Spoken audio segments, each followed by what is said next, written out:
Hey everybody, Doug here from 2 Plus Tough. Forgive the wild mane that I have going on today, but I'm going to be hanging out today and painting up some models for a game that I'm going to be talking about more and more on the channel called The Legacy of Atmos. They have some incredible models that are like steampunk themed and that kind of thing, so there'll be more about this. They have a Kickstarter that launches on the 19th, but I've actually been able to play it for several weeks now, and I'm having an absolute blast, so I wanted to share with you. So there's not going to be much format to this. It's going to be a lot of chilling and hanging out. I'm going to kick up some music so we can like relax and stuff. And we're just going to have a good time like that. So if you have anything you want to talk about any game, really, go ahead and throw it in the chat down below. In the meantime, let me throw on some little lo-fi beats here for us. I'm a lo-fi fan, and I already preemptively demonetized this video, so I don't have to worry about it at all. Okay, let me get myself set up here in a way that's a little bit more conducive to painting. How about that? I'll go back to my guys, pop out the chat, and hey, there we are. So yeah, if you are free, go ahead and give me a holler, just to know everything's working and streaming okay. Can't wait to get home and watch the playback. All the best to everyone. Oh, hey, thanks so much, Violet.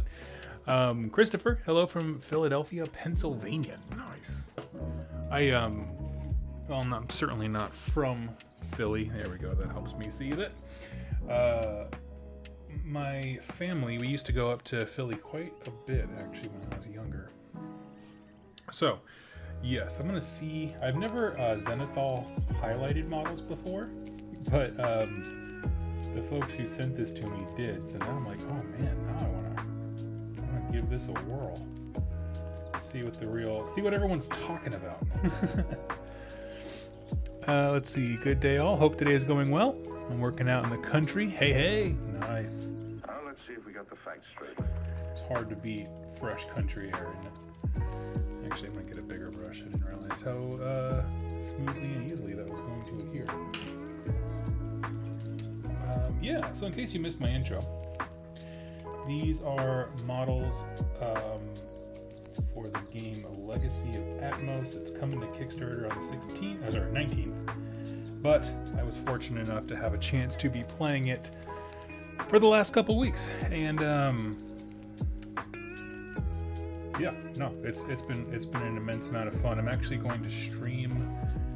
I'm part of an online tournament they're in, and so I'm going to stream that tomorrow. So if you want to see how it plays, I think it's going to be 11 o'clock. So tomorrow, 30 minutes earlier, wherever you are. That's how I can always tell time. It's just 23 and a half hours from now. We'll be streaming it up. And so I was hoping to have a few models painted so that like during my opponent's turn, or if he needs to step away for a moment, I can show some of them off. They are these super fun. These are the I'm gonna call them the equivalent of the Nurglings from G-Dubs, where these are their saplings and they're basically just like little minions. I mean, they almost kind of seem like the little dudes from Halo. Little bugger guys. You're just like, Marr! It's basically their role in life. Okay, that looks fine. I'm gonna have a whole bunch of different kinds of browns and stuff going, because I want to experiment with the Zenithal stuff to see what really makes it pop. Music is a little bit loud? Okay.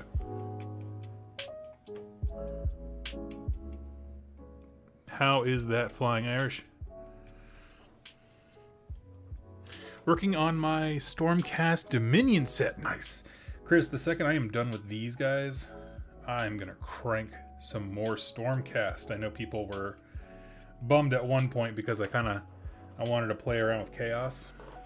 But, yeah, I'm going to hop right back in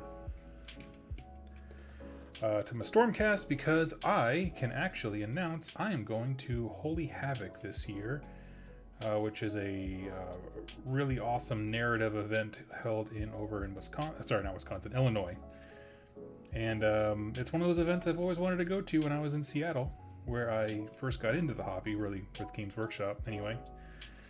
And I'm so excited. Guy Steve Herner is running it. He's been awesome. I know there's charity elements to it, that they're gonna like charity raffle stuff off. Sorry, I cannot speak today. You know those days when you wake up and you're just like, ugh, that's pretty much been that day.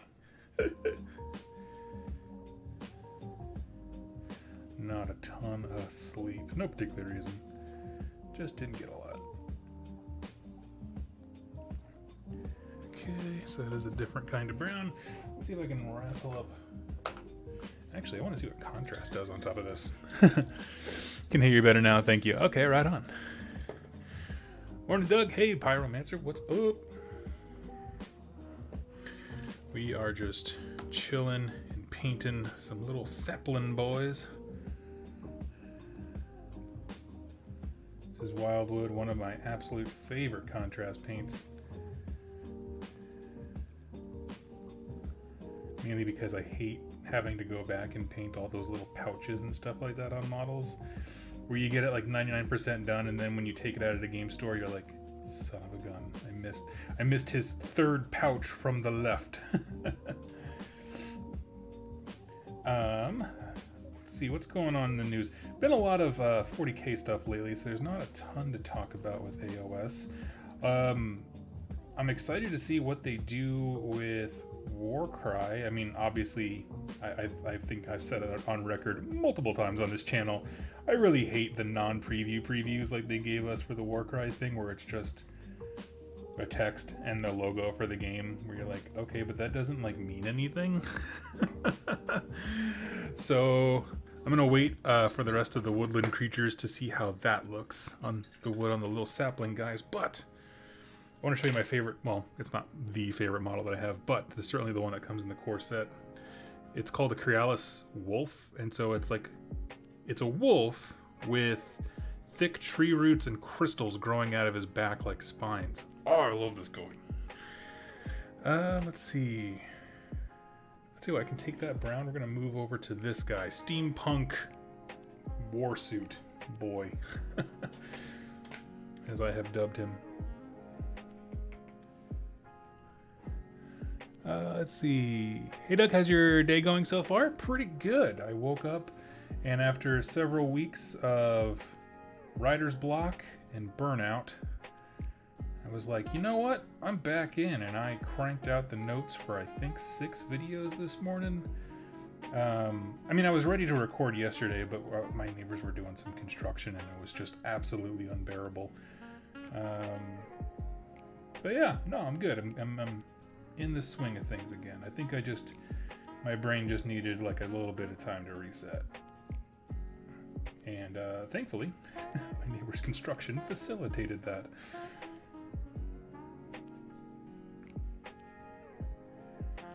Okay. Let's see. Actually, perfect timing because I'm working on my maps for my Soulbound setting. Nice to hang out with you folks at the same time. Yeah, dude. I mean, obviously I don't want to ask questions if it'll spoil it for anybody, but I would love to hear about the region you have designed and carved out. If you dry brush and use Zenithal, okay, hold on a second. Sorry, the chat's moving around. If you dry brush and use Zenithal highlight, then use contrast, it's going to have a grim, cartoony look. Actually, that's kind of what I'm going for. I like the Grimm's fairy tales type look, but thank you. I think my next thing, I'm not going to do it on these guys because I'm kind of in a rush to get them done, or at least some of them painted. But the next technique I want to learn is oil washes. I think that's going to be a fun tool to throw in the toolbox. I have a buddy locally, Jeremy, who I've been playing Soulblight and stuff against for Path of Glory reasons, and he's been kicking my tail, by the way. I need to do another Path of Glory episode and update everybody on him.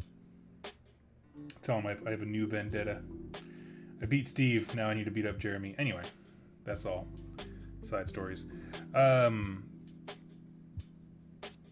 But yeah, he does oil washes on almost everything, and they just look terrific. It just looks so nice. Okay, we got some.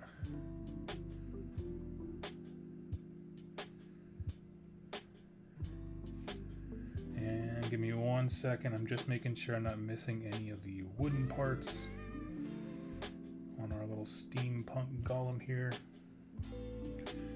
Underarms. And I will get back to the chat in just a hot sec.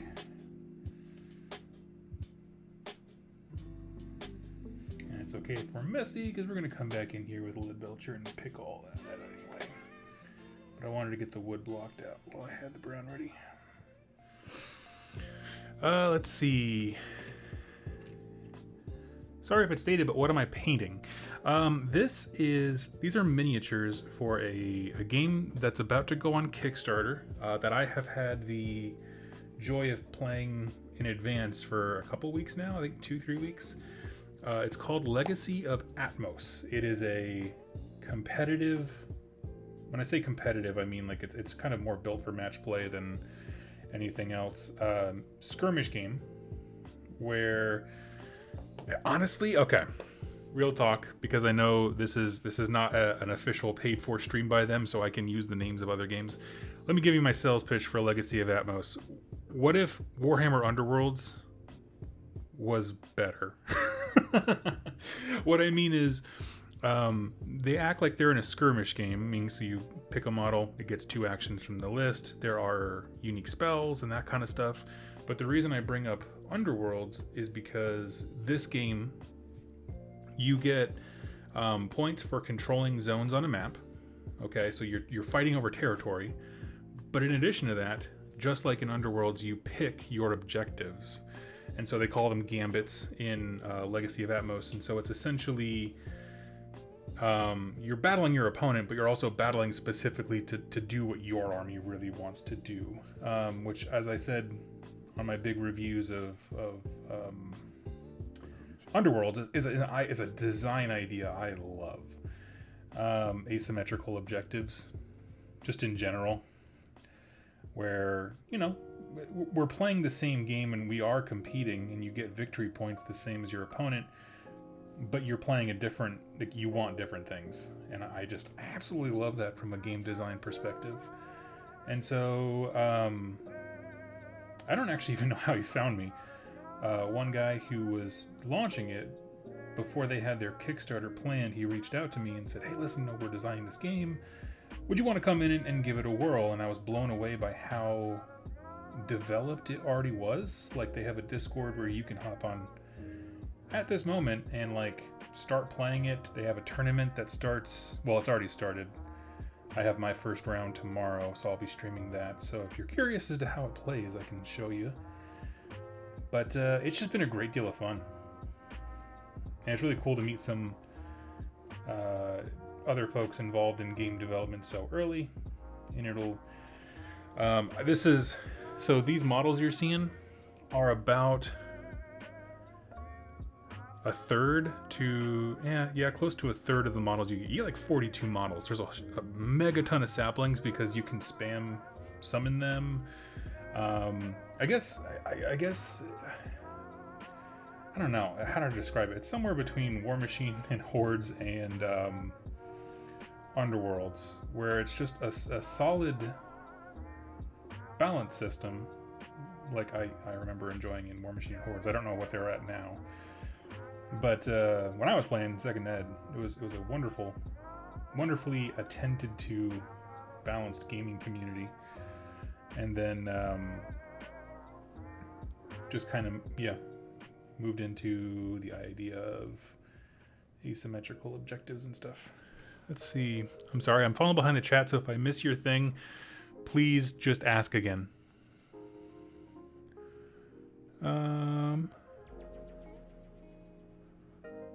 No trouble, none of my players are around. What flavor of orc? Asks Bear Wizard. I am firmly in the Bone Splitters camp.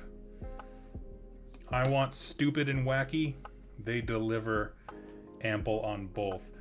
And even from a gameplay perspective, I've realized my brain is still stuck in Age of Sigmar 1.0. I was thinking about this. I was like, yeah, I could do XYZ with all of my units, and then I realized I just keep making the same lists that are big, hard to chew through units, because I think more so in AOS 1.0 than now, just having more wounds on the table than your opponent was a strength. Because you could just sit on an objective, and like that's not the case anymore. It's changed so that monsters control more. They did a whole bunch of balancing things. I won't go into it too much, but I still have that mindset where I'm like, man, they gave Bone Splitters all that extra movement up front, like before the game starts, and they can just do all kinds of crazy awesome things. It's like, dang it, I think they're awesome. How about this? I don't think they've ever been better. I think we can probably agree with that. Cun and Ruck aside, because it's a style of play that I never cared for, and I think was always a mistake, just because of the nature of how long it takes to do the Cun and Ruck double shot with 90 boys or whatever the hell. So, like, janky stuff aside, I think they're awesome. But I know that I am in the extreme minority on that opinion. I mean, I guess I've never heard anybody as of yet say like Bone Splitters are terrible. It's just that in the context of, having two other factions in the same book, you can't help but look at the internal balance and be like, well, yeah, Bone Splitters aren't great compared to Cruel Boys, Iron Jaws, Big Wah. They're probably in last place of the 4 allegiances you can build out of that freaking book. But I still love them. I don't care. Actually, I'm going to wait on him. I want to do the wolf parts first. Do I have any steampunky wood bits? Not from her. No. I'm just looking for basic wood blocks. His legs.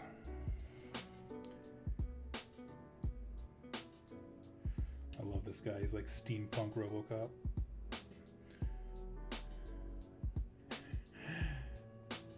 Dust Bowl Terminator.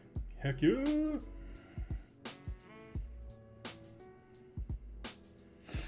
Okay, let's get rid of that. Have you been working on new tabletop setting intellectual property? Maybe put any thought into giant insects? Yes, actually. We have someone who is very excited to begin outlining the concepts of our giant insects. That project has put a pause right now, essentially. Sorry, I got distracted by another comment. Essentially with making my own game. Tentatively, the game name is Shards of Loken. An epic thing where a god is shattered into 1,000 pieces, and you, as a warband, are fighting over those pieces, and in-game you can upgrade your equipment, like basically enchanting them, I guess is probably the simplest way to say it. And it allows you to enchant items, and you're collecting those resources.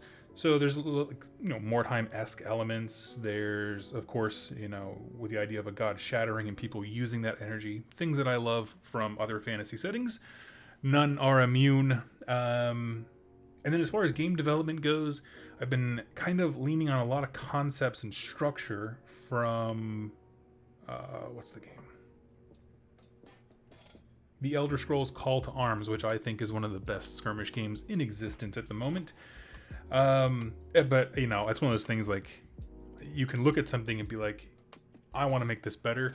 And so merging that with the game rules that I have licensed from a gentleman over in England, I am very excited for what we have coming up. So that is your update on the game. I had to press pause on it because I want to raise money for artists, and so doing things like this, showcasing other games and that kind of stuff, and full disclosure, Legacy of Atmos guys are paying me for some content to help support their Kickstarter. it's just raising funds for the artists and stuff like that. So it is going really well. It's just in a pause period as I raise money. How about that? But if you have any questions about it, please. Please. What do I need now? I'm going to dry brush the ever-loving heck out of this wolf. Let's do it.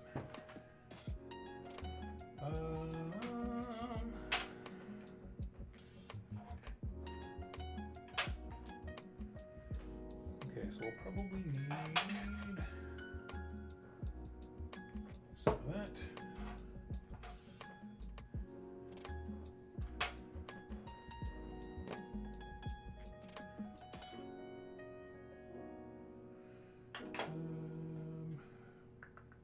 Give me 1 sec, I'm just choosing colors for my wolf.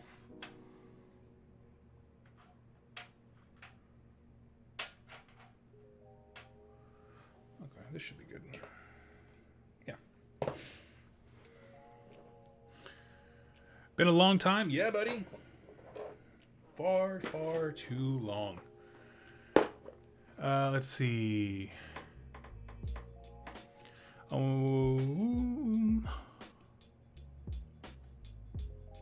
Old Man Yeti. Hey, Doug. Nice music. I'm digging it. Oh, thank you.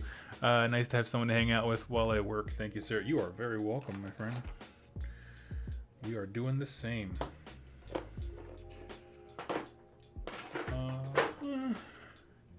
You keep doing your thing. I'm over here yeeting this wheat. I'm going to do this. Okay. Flying Irish. I'm working on a little sub-region in the realm of metal right now. Been starting with a big world. So I have spaces to link more and more stuff. Cool. My plan is to have this setting and world called Delaron's Claim be able to host more than one campaign for more than one party eventually. Cool. Right on. Do you do a lot of D&D stuff? I always ask because like there's a lot of folks who part of the hobby for them is literally just world building. Like, do you play games? No, not really. Do you world build? Absolutely. Every day. It's in my bones. And there's nothing wrong with that. Like that is an absolute core part of the role-playing game hobby from what I can deduce. But I understand how condescending it can sound of like, does anyone actually ever play in your worlds? I understand, but that's not obviously my intent.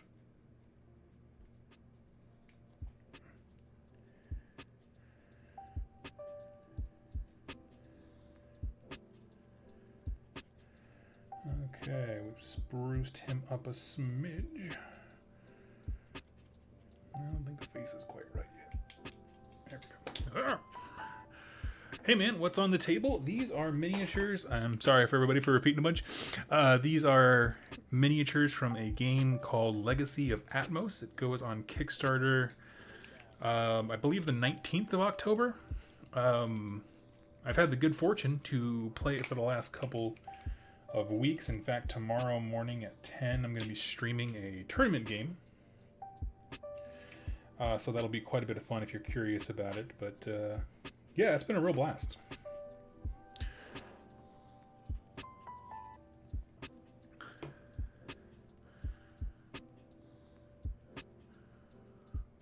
Let's see. A lot of Soulbound for sure. I run 2 campaigns at the moment.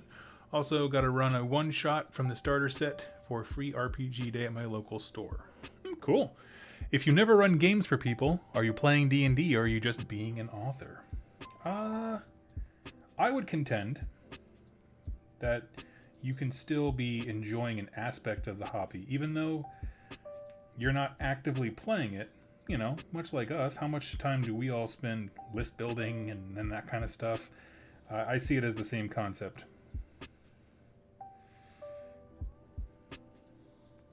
So I could say yes. I would say yes.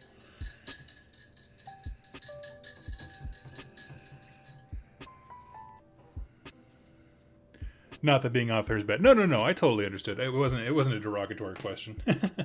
You're correct. You are. It's still the act of being a storyteller. Like I totally get what you meant.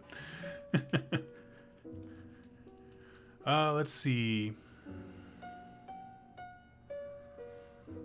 Hyped about the new Marvel Crisis Protocol X-Men.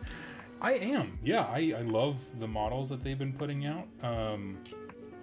They seem stellar. Like, I have absolutely nothing but great things to say about Asmodee. Although, they did go for sale. Somebody was like, hey, I heard you wanted to license a game thing. Let me just send you this. And he sent me the link to a news article that was like, buy Asmodee for £2 billion. And I was like, thanks, bud. Thanks for believing in me that I have been that successful in life. But I'm not going to buy Asmodee. I am what you might call chump change.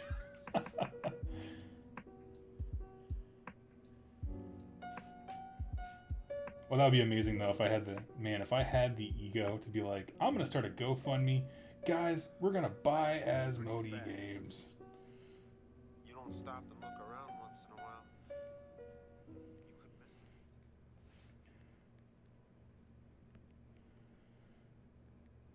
That would be like the most douchey thing.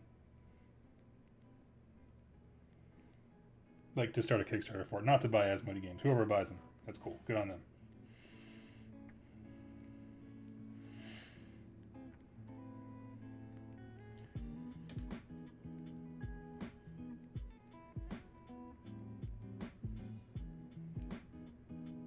Let's see. Question. Cool, man. Sweet. Semp the Great. Are you burned out on AOS? I feel like you've been delving a lot into other stuff lately. Love all the content though, but AOS is definitely my jam. How do I feel about AOS right now? It's not that I'm burnt out on AOS. I'm not. I actually thoroughly enjoy it. I'm very excited that in the lull that there has been between me taking on some more other games and that kind of stuff, like my actual local scene has really blossomed when it comes to AOS quite a bit. We have Path to Glory campaign with I think 5 but maybe 6 of us involved, and that's the way that I like to play. I'm going to a narrative event, Holy Havoc, here in November. I'm very excited. I will be honest and say that I'm less enthused about Games Workshop as a company lately, because you know what it is, it's exhausting. The fear of missing out as a business model is exhausting, and I don't think I've really hidden the fact that I don't really care for that, but yeah, it's just one of those things. Like, I don't want to tune in daily every single day for the news from Games Workshop. It's like, no, you can take a day off, go hug your kids, I don't know, do something else for a minute. So it just became a lot to kind of keep up on, and it just became very taxing, and so I just needed a bit of a break. And then the more kinds of games that I experience, the more I realize, like, I really am more into skirmish games like Warcry and honestly Necromunda. I do adore Necromunda. Let's see here. Let's do...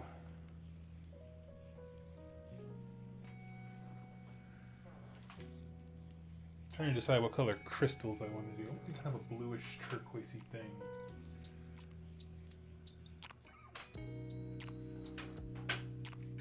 So deck. There we go. So, that's kind of where I've been at lately.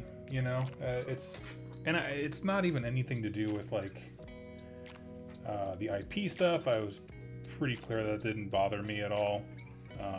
I mean, the conversation with the community did, not Games Workshop's actual rules. And I guess it's just exhausting when anytime a company does things, like the amount of drama that just explodes in this, well, specifically the online community. No one has ever, well, with the exception of one time, no one's been a douche to me about it when it comes to actual YouTube. But, yeah.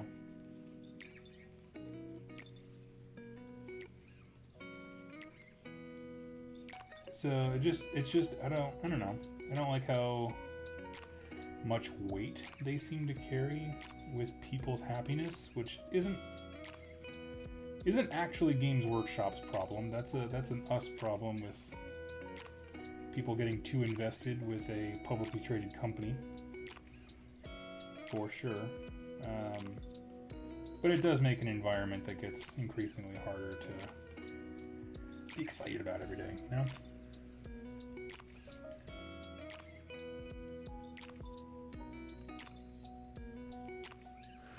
Let's see.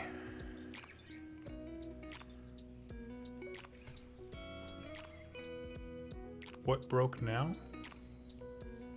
Oh wait, is the stream going? Vincey, what do you mean? It says on my end it's going fine.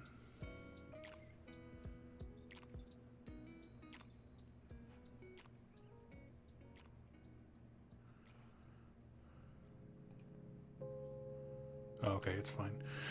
I'm also into Warcry and Underworld because I don't have the time or patience for main AOS. That is so insanely fair. Like, I don't know. You pointed out that like I've been kind of more into other things lately, and that's true. I honestly, since I have started developing my own game, it's been really fun to see what other people do, how they express concepts mechanically in terms of gameplay. And I have deeply fallen in love with Modiphius's Fallout Wasteland Warfare and Elder Scrolls Call to Arms. I always call it Skyrim, but that's not the name. Those just have been an immense amount of fun. And they're solo play games. They're cool. Let's see. Oh, no, I meant what did GW do? Okay, you gave me a freaking heart attack. The internet was weird for like a month there, like a while back, and so I was like, what now? Oh, man. Let's see here.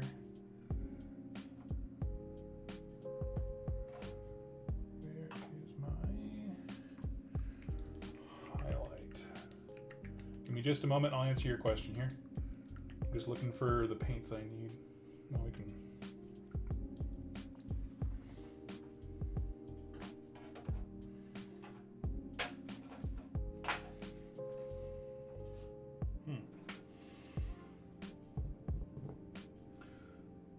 Nothing more annoying than missing a color. Where is it?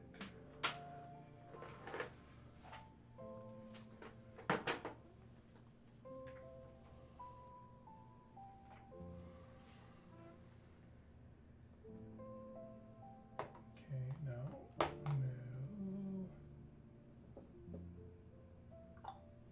Ah. Well, that's a bummer. I love the Menoth colors from P3 Paints, and I cannot seem to find mine right now.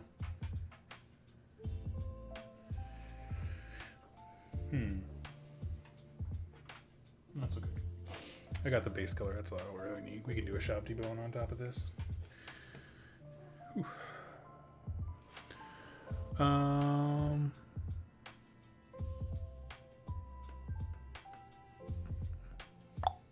I mean, Passion Burn's hot for a lot of us when it comes to GW and the IPS. Yeah, that's fair. It is fair. And I know a lot of it was just me letting things get to me that shouldn't.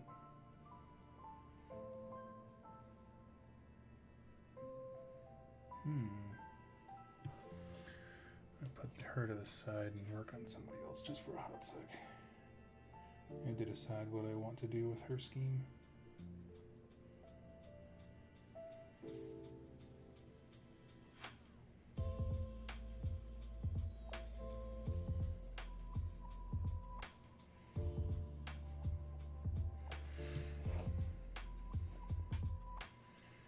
Load a whole bunch up here. We'll water it down.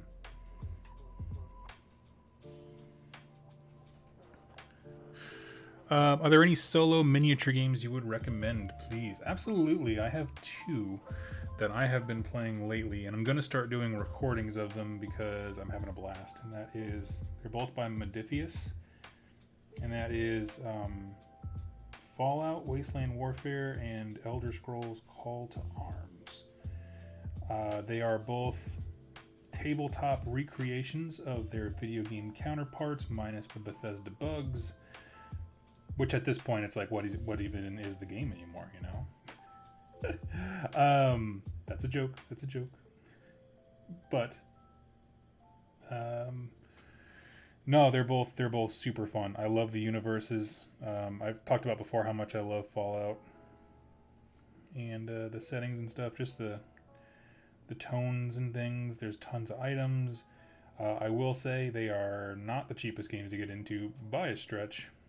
But the whole idea is like, when you buy into it, like you can replay some of those games for many times and have totally different new experiences every single time.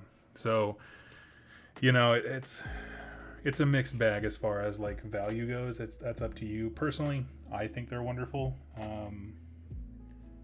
I got into it on my own with Wasteland Warfare and learned the system. It's a lot to take in, but once you do, it's pretty great.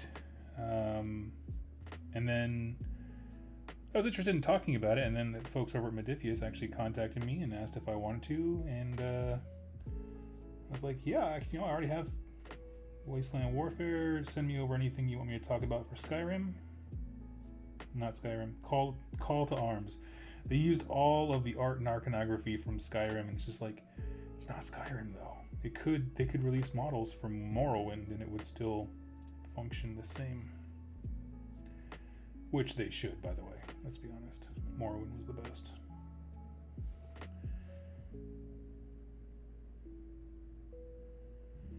Before your kids and your fast travel.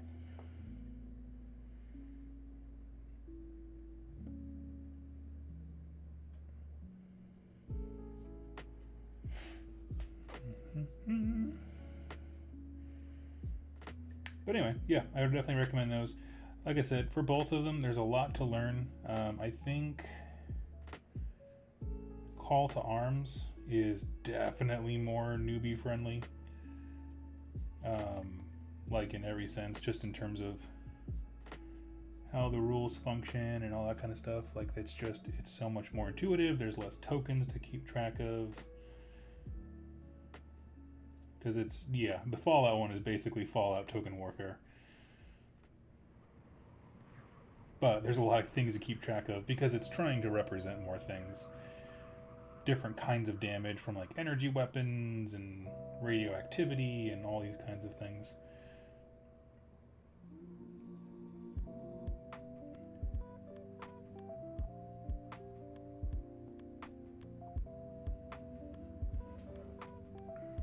Sweet, got some base colors down.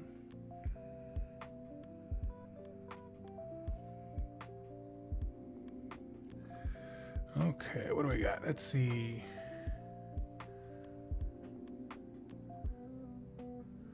Oh, Doug, since I was last year, I've completed my evolution and become anime. Looking to incorporate some war games into my stuff soon. Nice, dude.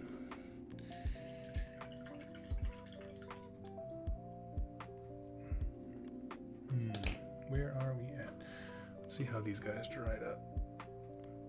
Looking good. Okay, we're gonna dry brush on some different wood tones on top of these.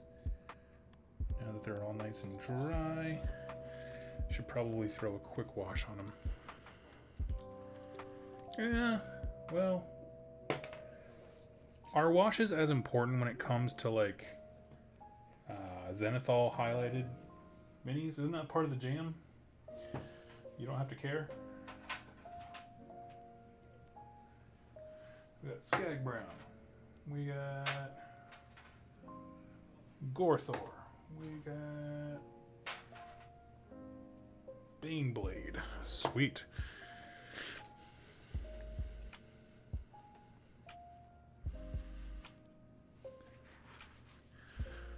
Let's see. On a lighter note, though, did you see Black Library is looking for an AOS Crusade writers? Well, heck, that'd be cool.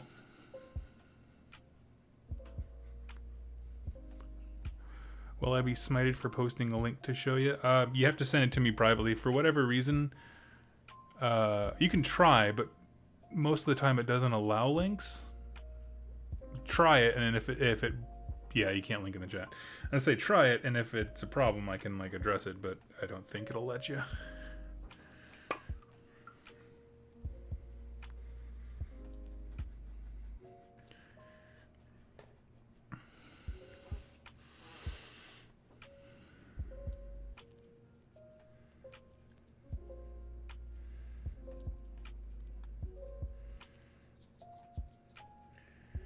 Picking out some of these nice higher tones.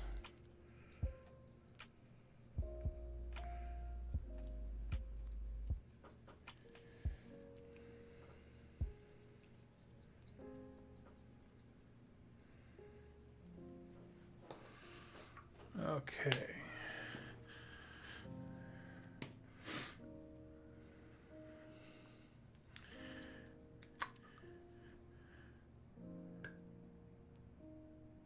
Let's see.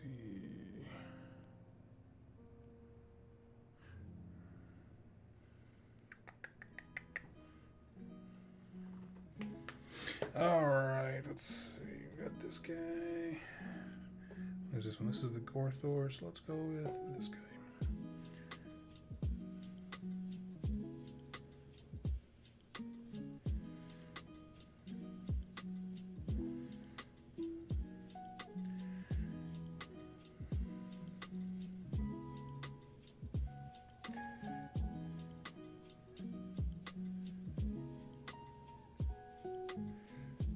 There we go. I like this one. He's coming along really well.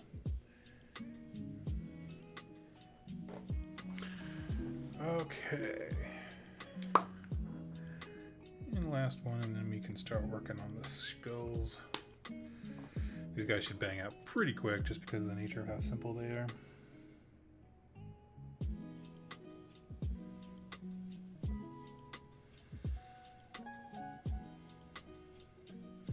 This is good to do. It reminds me that at any point I could paint a Sylvaneth army in about 2 days. Alright,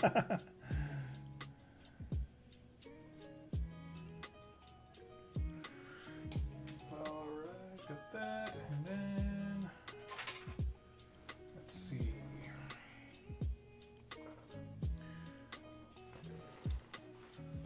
Give me 1 sec, I'm just grabbing a paint here.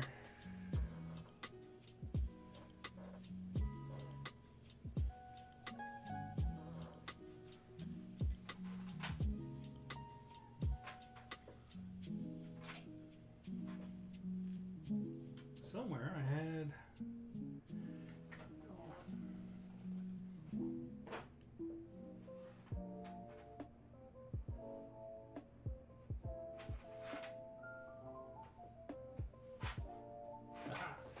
Here we go. Dryad bark. Nice little second highlight that should work with pretty much any color. Sorry about that. Try to keep as much downtime as possible. Let's see. See you later, Something Great. Thanks for hanging out for a bit.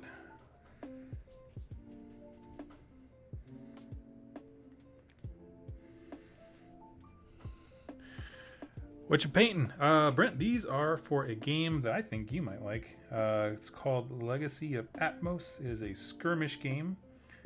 It's going to go up on Kickstarter here, I think on the 19th. And it's got elements of like War Machine and Hordes, where you're trying to control zones and objectives, mixed with kind of like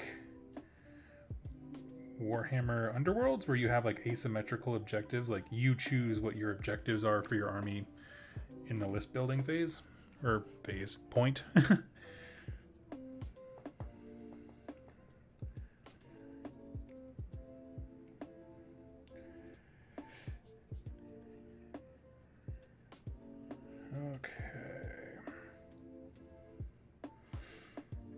But this was sent over to me. I've actually been playtesting it for a bit now, and I've had an absolute blast.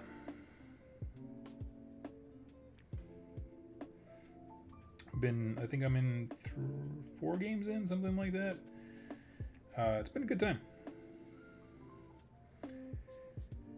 People think that I don't like competitive games. It's like, no, I don't mind them. I would just much rather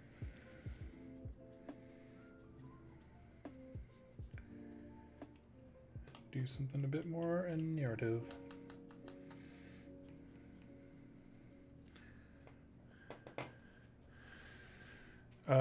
What's next on the vid schedule? Let's see.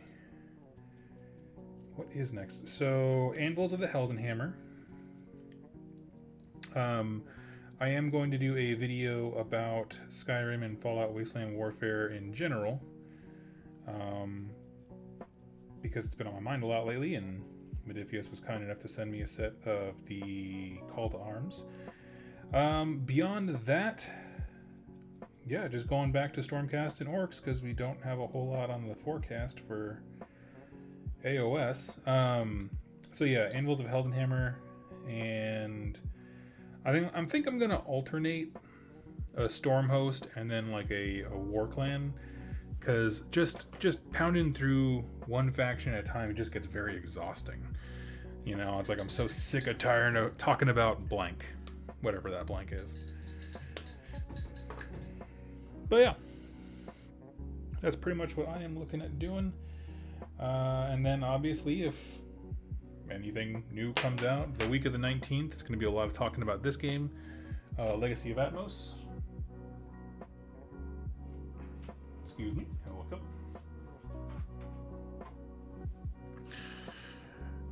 Hey, Sean.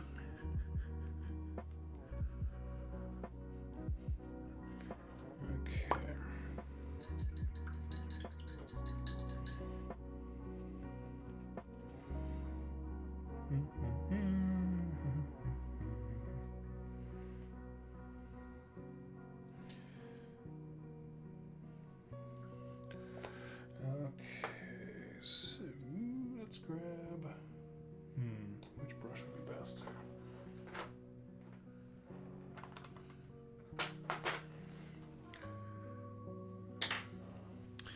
Okay.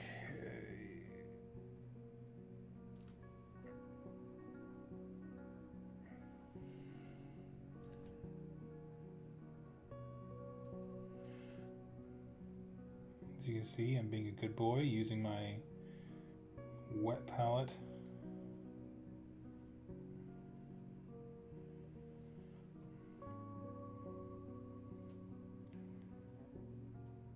We'll see how long it lasts. It is helpful for long painting sessions, but I find that I just can't seem to get it to hold color well between them.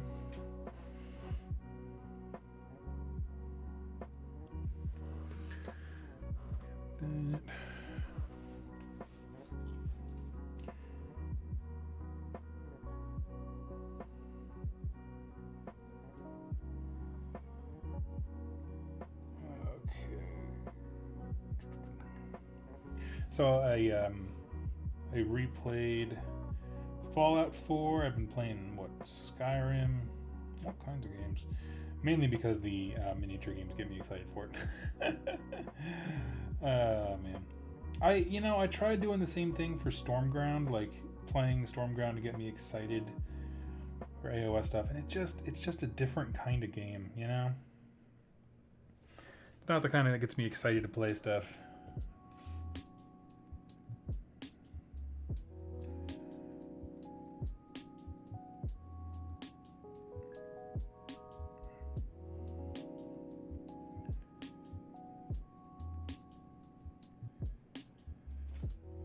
Anyone else been playing anything interesting lately? For me, yeah, it's been a lot of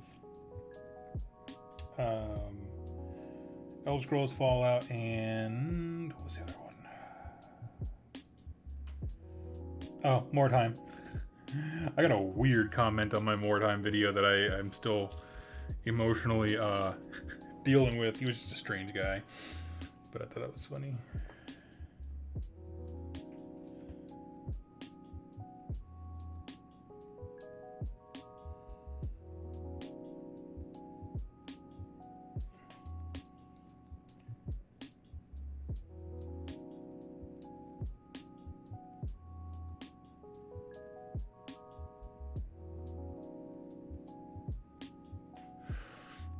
Let's see. Currently painting Morgweth's Blade Coven. Blade Coven. Is that the Blade Coven? Is that the Daughters of Cain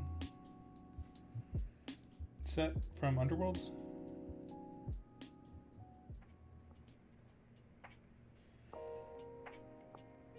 There's so many of those now, I can't keep them straight. I just identify them by the models in the box anymore. I'm like, Iron Jaws, okay, cool. Brutes are our boys. Brutes, cool. Yep, okay, cool. Picked up the 40k Mechanicus. It was on sale and have been playing that. Cool, I've heard good things about that one.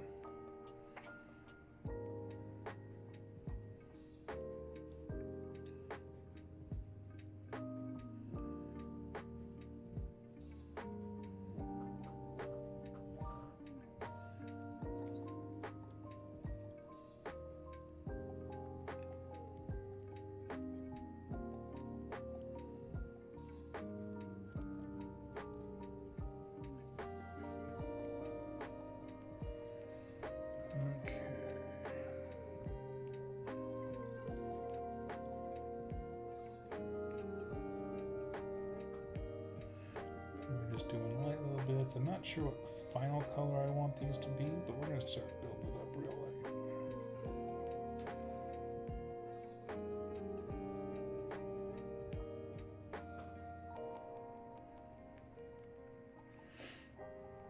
Perfect.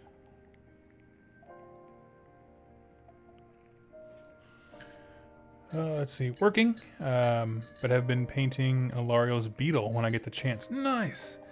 Now, are you doing metallic paints on that? Because I know some people, they go all out with that specific model just because they love the Beetles, and I am certainly like that. The Beetles to me are the most interesting part of that model.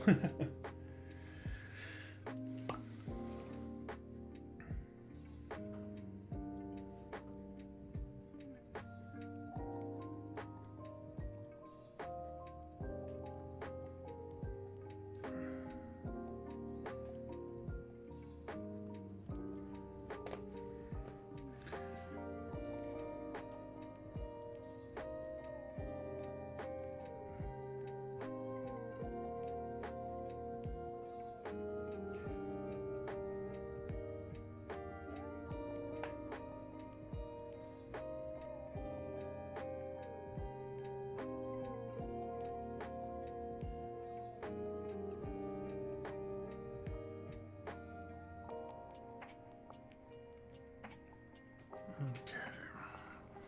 He's getting there, my boy.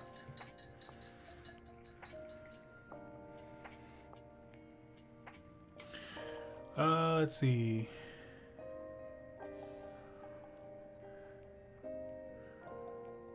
I've been trying to get my hands on more direwolves, surprisingly more difficult to find in my local area than one would think. I want at least 65 for my werewolf soulblight army. See, yeah, like, I totally get that. I am also in Camp Doggo. For real, I think that is some of the most interesting looking list design in a fair bit. Because, like, yeah, I mean, the swarm of speedy wolves coming at you, it just looks awesome. I'm totally with you on that one. Painting my Rodigus for my Demons army. Nice.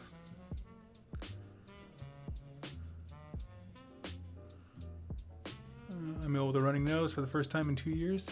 Forgot how irritating it was. Oh no. Oh no. Man down. Okay, let's see what we got here.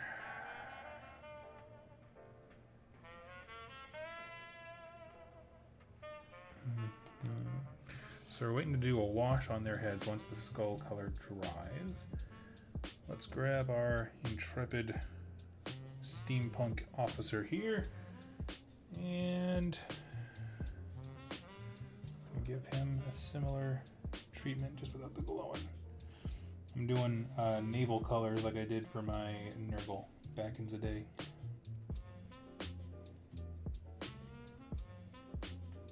You know, back in the day, a year ago.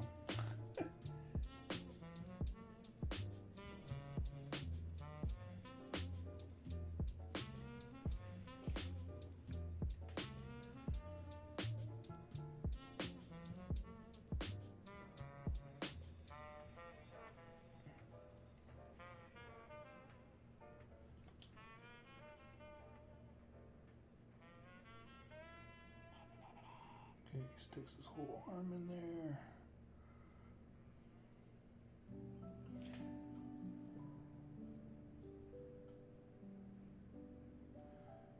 Sweet.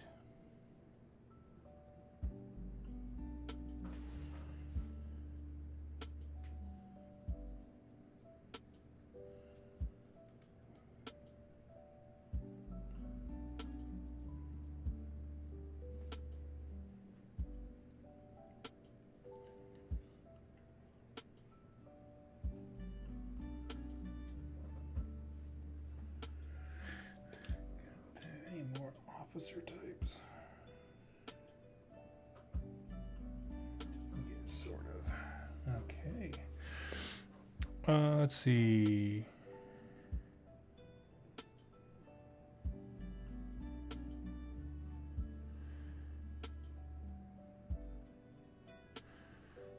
I'm just reading the comments here. Sorry, guys. Andrew, thought about doing a metallic shift color line. Honestly, follow Duncan's vids too often, and I don't know if I would like the shifters with the natural colors in my Sylvaneth. You know, that's a real concern. I know some painters don't care for the color shift just because at that point, essentially, you give up control of the lighting effect to the paint, right? Like, if you do your own metallic-y things, you can kind of set it up to where it looks a certain way from certain angles. It looks a certain way, period, no matter what angle you look at it. But with the metallic paints, it just uses whatever natural light that there is and then reflects it however it wants to. And so I know a lot of folks don't care for them simply because, yeah, they lose that control. It depends on how you do it. I think there's a middle ground. It's not like a good or bad product. I think it's just depends on what you want to use it for.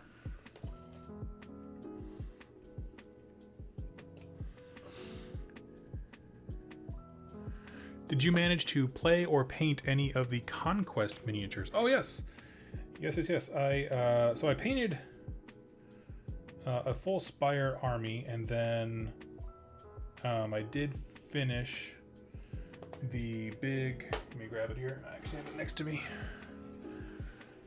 This guy, like the big Founders Edition of the Dweg Home. I like him quite a bit. I am going to do a model showcase for that. I just need to get over the hurdle of some of these other projects I have deadlines for. And then yeah, I'll be showing off more Conquest stuff. But yeah, no, I've been thoroughly enjoying it. I love the Dweg Home models. I actually just got a whole bunch in the mail, and I'm gonna have a buddy locally build them up for me because I despise building models. And they're just sitting there staring at me.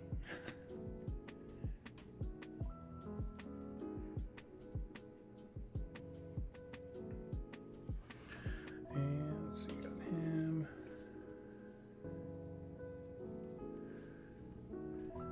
I gotta look at her art to see what she's supposed to be like. It's one of those outfits, like, just from staring at it, you can't quite tell what it's supposed to be. And it looks like this is our last of the officer types.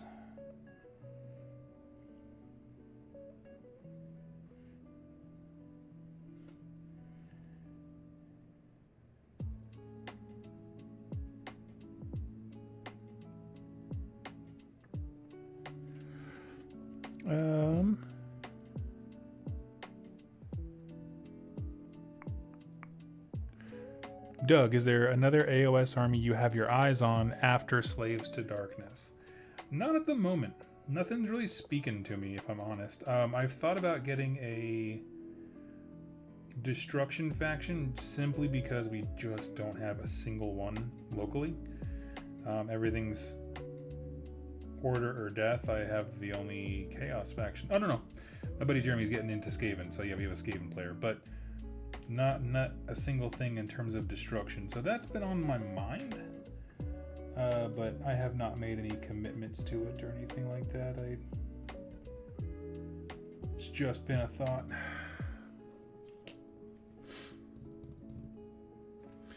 Oh, speaking of Conquest, I forgot I had these guys. These are the Flame Berserkers. They are probably some of my favorites, just because they're like the Howling Zealots. Love all of it.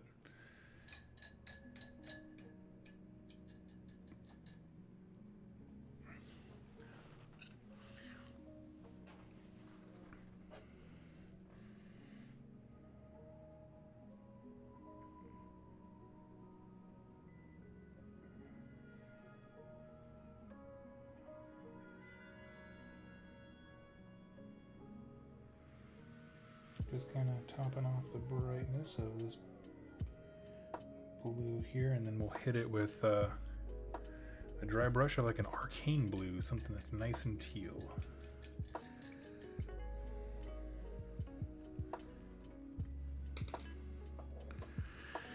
Okay, with that done, now you guys are seeing the full experience here as I paint a bajillion different models and I just have like 1,000 things going at once. So I got, what, 3 little dudes here. We can throw a wash on them. We can move back to the soldiers. Actually, I'm just going to put my wash in here. I have it thin just the way I like, and I don't want any of the water from the thing to mess it up. I've been trying to figure out the lore for my Wolf Soulblight army. I know my head vampire will be named Amadeus Moonfels, but I'm trying to figure out their motivations. Right now, they're just raiders. Well, that's all they need to be, first of all. I mean, you don't have to go any deeper than that if you don't want to. But I say beyond that, just think of themes, aesthetics that interest you. I always am a sucker for factions trying to find something, you know?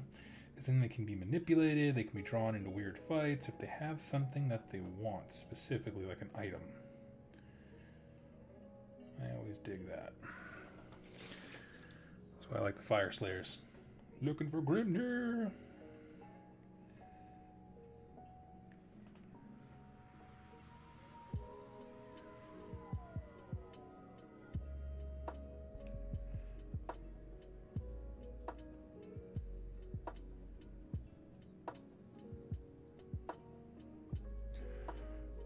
Let's see, what else we got?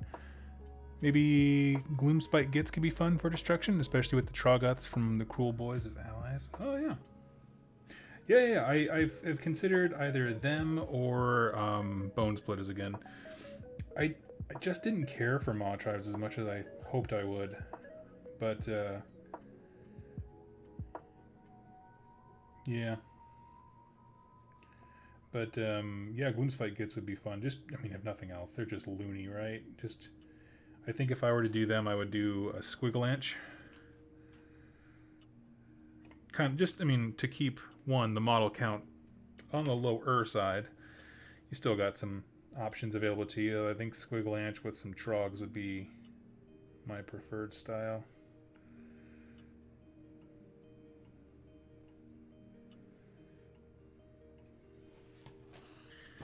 Okay, these little dudes need time to dry, and then we'll pick out the bone. I want the skull to be like a really clear popping bone color, where the antlers remain dark, pretty much like that.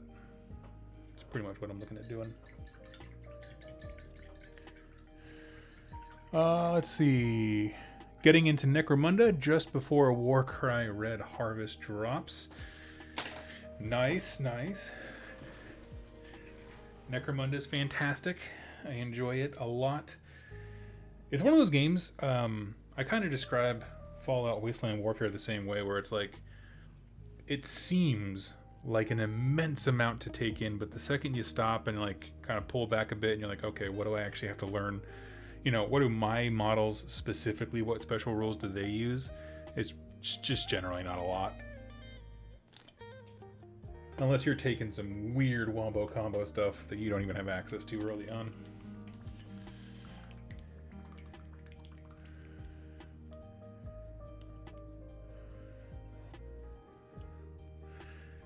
Okay, hold on a sec. This thing got stuck.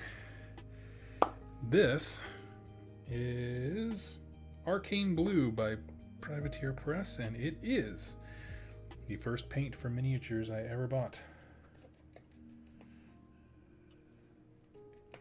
I had the whole Sigmar set, and then I realized I like the Games Workshop blues more, with the exception of this. They didn't have at the time a good arcane blue that I liked.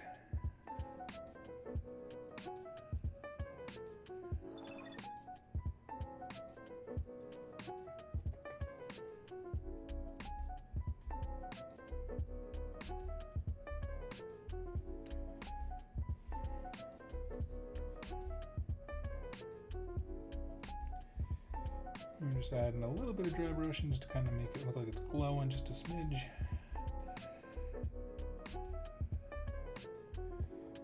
There we go. And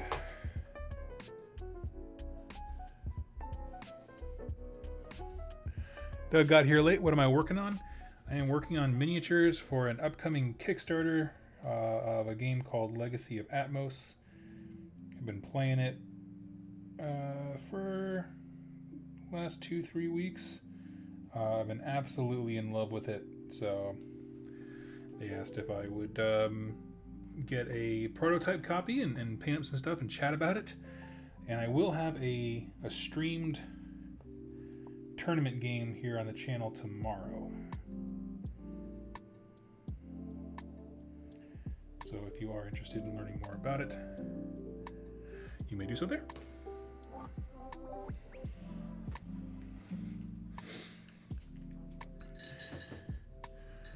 Did you see the teaser for the new NAOS animation? Oh, about Black Talon? Yeah. I won't lie. I saw it and I was very excited, so I want to get that out there. It looks like my kind of jam. So that's probably the first thing on Warhammer Plus that I have seen that I'm like, yeah, I'd love to watch that. That being said, I honestly thought it was already in development. They had showed pictures and stuff like of it before, so I guess I just assumed it would be much closer on to the launch of the game, but to the launch of Warhammer Plus, but I guess not. It's fine. But the actual content, yeah, it looks amazing. I'm very excited about it. Black Talon, we did a book club of it. It's actually one of the first things we did a book club of. I personally loved the heck out of it. My co-host at the time, Kenzie, I don't think she loved it as much as I did.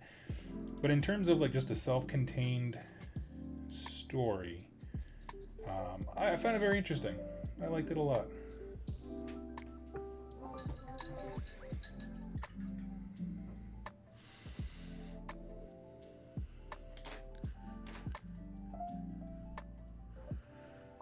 That sounds awesome. Cool that the Kickstarter team contacted you. Yeah, I think he watches the channel, and just randomly one day I got a message. It was like, hey, we've been doing this. They've been working on it for a couple years now, I believe. And they're just at the point ready to go into production. They have incredible artwork, and the game mechanics are fun, all that kind of stuff. So it's been real cool to get a sense of like getting to meet folks, and I'm just putting on a light little bit of ethermatic blue just so we don't lose anything with a little light brush of the white that I did. And boom. We have ourselves the Crealis Wolf.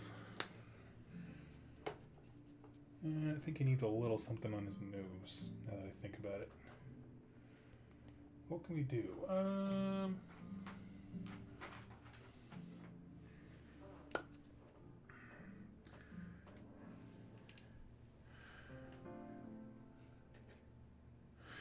Blacktown was awesome. I did the audio version. Me too. Yep. And I thought the lady they had do the voice work for that was stellar. I would listen to her do audiobooks for AOS all day.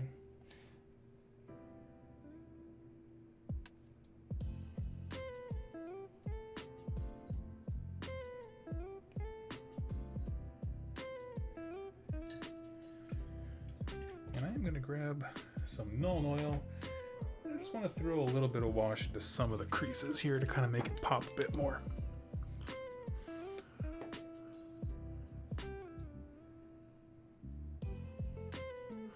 Dario, super strange reason for me to like Conquest, but I like that you don't need as much terrain for regiment style games. Totally fair.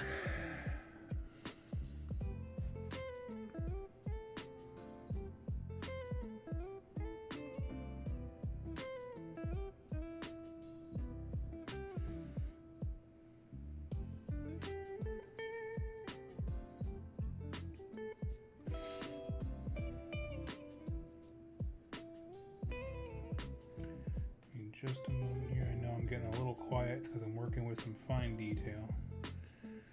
I'm just putting a little bit of wash here and there just to kind of break up some of the wolfy parts. I noticed his head and ears were not looking very distinguished.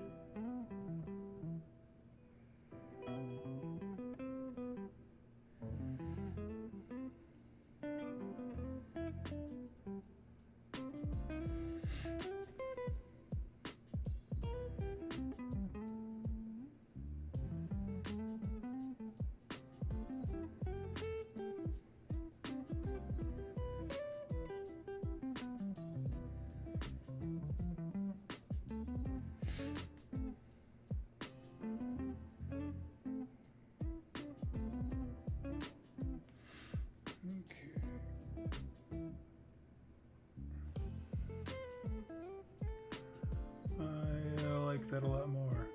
Awesome. Boom. One down.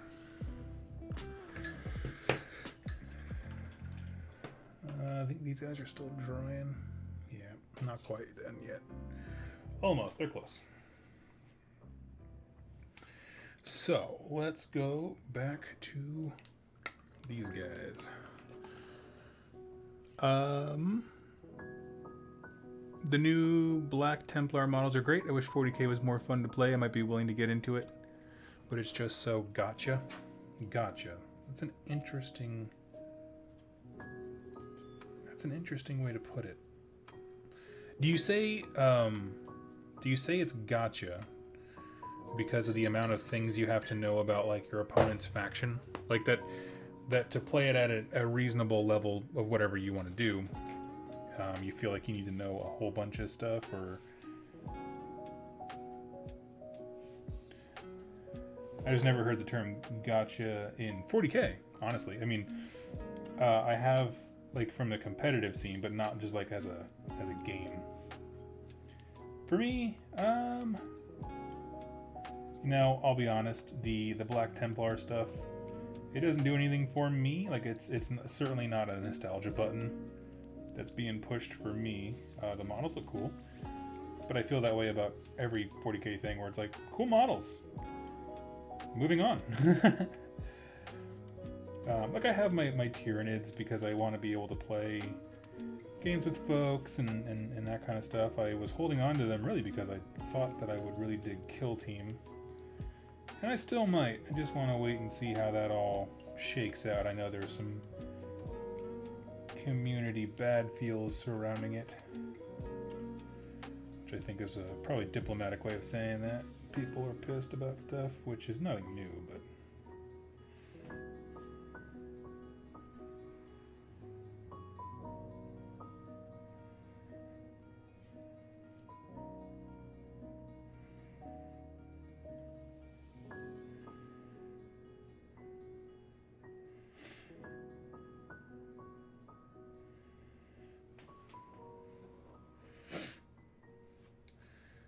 okay, so we got that.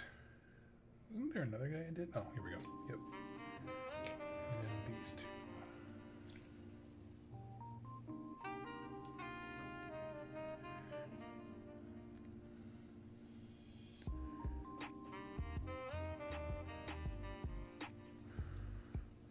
As a word bearer, 40k makes me sad right now.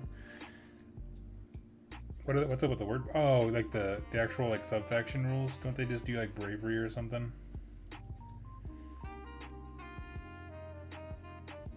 Even when I was super into 40k, like, because I have, you know, multiple times in my life just been like, man, this sounds awesome. Because it does. I love the universe.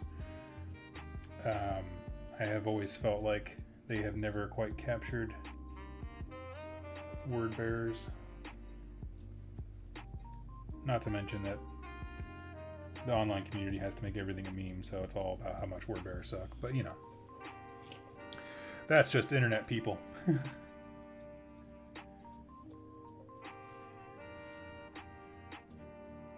Rules change, but trolls abide. Just like you can't get started in a Dark Angels army without like 10,000 posts just being like, oh, I see you're Chaos Space Marine. It's like, wow, you all 30 people who commented that, you all think that you are the most original person. Oh my gosh.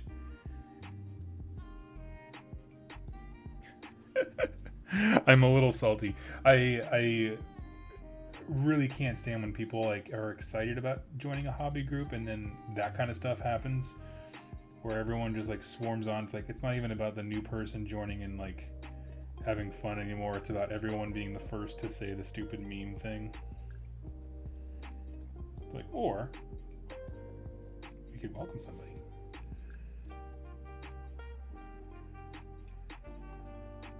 Same thing with Space Commie Towels. What else is there?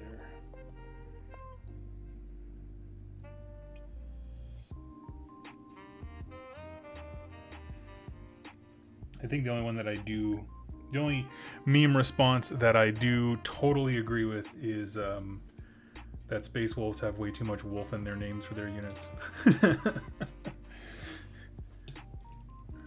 This is the Wolfy Wolf Wolf Lord of Stormfang Wolves. You're like, cool.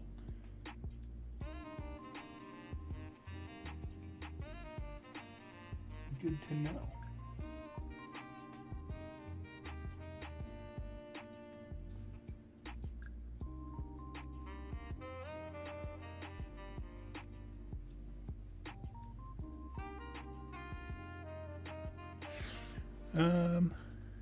Let's just be wholesome to each other. Oh yeah, absolutely. And yeah, I do agree. I think word bearers just have. I think their story, more than anything, is quite honestly the most compelling. So as a gift, here's the reasons I love word bearers, because I know that you were just dying to hear it. So I think they're awesome simply because they were the first Space Marines to have to like really butt up against their own, like, I mean, it is psycho programming, or the indoctrination of like Emperor's Man, all kind of stuff, and it's just, they were some of the first to really ram up against that programming and want more and take that step into something else. And like, man, that's big.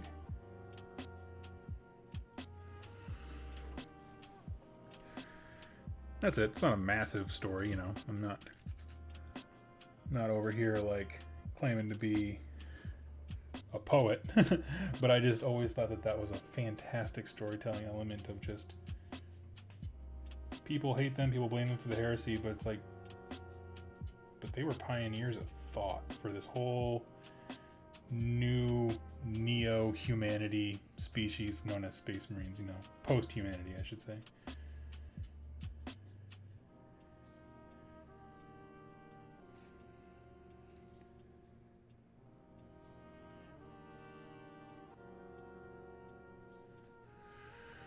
Word bearers have the potential to be most horrifying and relatable at the same time. Exactly.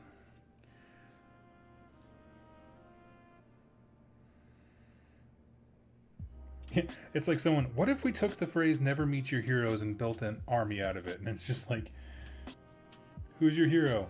The Emperor? Well, I don't want to be your hero. I'm not a god. Okay, who's your hero? The 4 Chaos Gods? That sets you back a bit.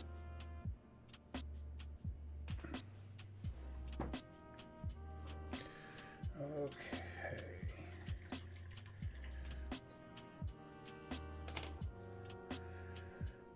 as for her, I think I'm going to do a dry brush of brown because she already has like tree limb bodies, but her arms and stuff like that in the art are more of a green. So I'm going to dry brush the brown as a base, and then we're going to build green up from on top of it.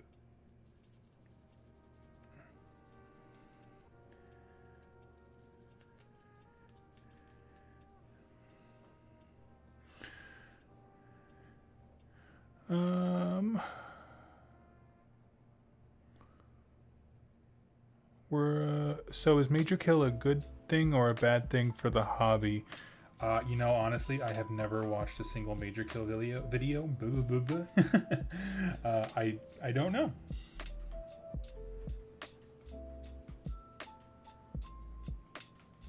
And to be honest, I don't know if I would comment even if I did. Would I? I don't know. Because like there's people I can think of that I do think are not good for the hobby. But also I'm not... I ain't here to light anybody else up. I'm here to have a good time and paint some models. So I don't know if I would.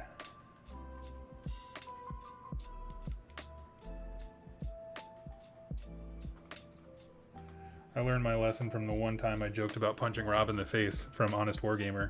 I would never punch Rob in the face, but it was not received as a joke. So, unfortunately, I've decided joking's not for Doug anymore, apparently.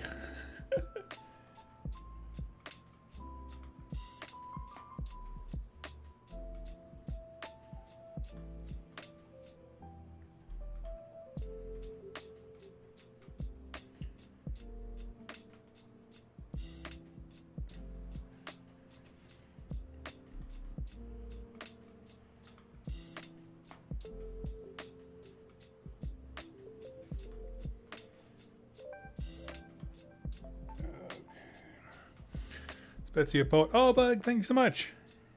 Hey, Doug, what was your opinion on the Warcry teaser? It was barely a teaser.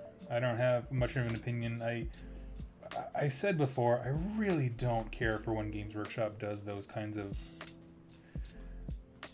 quote-unquote previews. Like, where they just give you nothing to even chew on. It's just like, and hey, we haven't forgot about it. Which I guess, yeah, if that's... all you really wanted to do is just tell us that you haven't forgot about a game that you existed and we all bought. Cool. But unfortunately, like, you know, I love teasers that give us something to run with, something to get excited about. Like even some of the original Catacombs ones, I mean, if nothing else, the name Catacombs was evocative enough to be able to like, oh crap, we're, you know, going to be talking about different settings of play or something. I mean, just something to talk about. But not so much. Grab my Celestra Gray. I've used up most of those paints, to be honest. Well, thank you, Elias. That's very sweet of you. I wasn't fishing for compliments, but thank you. Vince is awesome. I don't know why I haven't been on that show lately. I don't know. Probably because I've been so quiet when it comes to streaming and stuff, but yeah.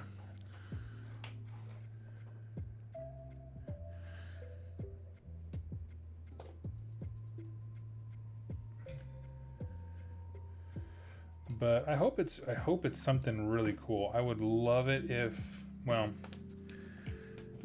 I know after the release of Kill Team, there were a few folks who were like, does this mean you're gonna reboot Warcry 2 and invalidate all those books? I've always been someone that don't my mother raised me to say, believe half of what you hear. Was it? Half of what you see, none of what you hear. So until I see it in packaging and on the store, I'm not going to worry about it.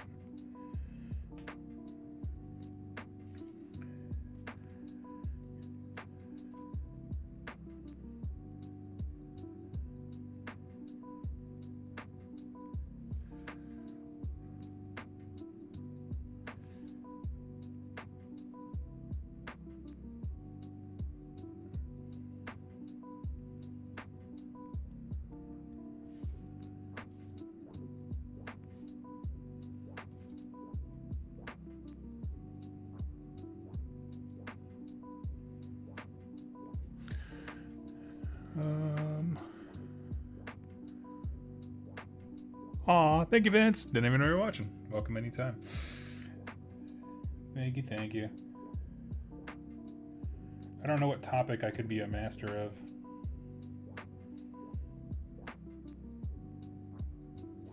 Gotta think on that.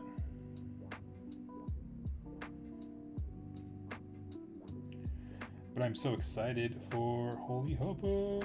I need to actually start painting up some stuff. I have 1,000 points painted, but not a good 1,000. Or even a thematic one, you know. I mean, I know Havoc's more about narrative and stuff, and that's absolutely my jam. It's more like I have the Dominion set and like a few other things from the Sacrosanct Chamber, but man, I gotta get into... I was actually just talking with my partner in crime in that event, Jack, and he was trying to explain to me that like decimators are like not bad anymore. And so we were joking, this is like a reminiscing game moment. So the first time that me and Jack met, we were in Shu's basement, and he was hosting a 4-player game, like what do you call it? Triumph and Treachery, that's what it is. He's hosting a Triumph and Treachery game, and I brought my, at the time, Stormcast, and you know, from I think that was round 1 Stormcast, now that I think about it. So I brought my Stormcast out, and I had a thing of decimators that I got from eBay, and I was like, okay, we're gonna make these guys, we're gonna have these guys purr. And so I saw the perfect target. This is gonna date myself in this game quite a bit. I used a Baleful Realm Gate to teleport across the table into a huge unit of completely unsupported Ungor, who were at the time Brents. And I was like, okay, decimators, time to decimate. Did the attack, did everything right, killed like 2 Ungor. It was the saddest display in miniature gaming history, and so I was so disappointed. That's not true, my Chaos Knights have done way worse than that, but very, very defeated. And so we were just joking about it. He's like, yeah, dude, you know, Knights Excelsior, which is what my guys are painted as, can take paladins. Like, you should take some of these guys. And I was like, well, you know, the new Annihilator kit, it's not even out yet. I don't know if I'll have that ready. And it's like, decimators, dude? He's like, no, they're not the same anymore. I was like, okay, fine.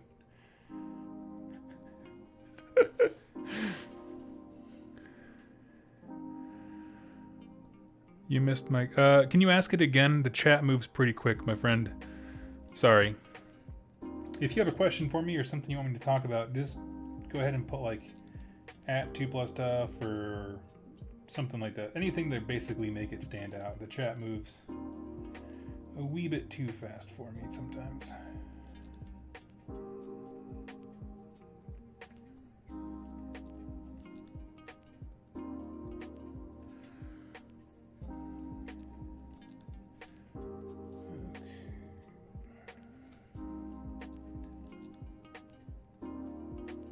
We're going to kind of build up a white, off-white. No, it's not going to be perfect white, but we're going to build that up and then jump into greens for the skin.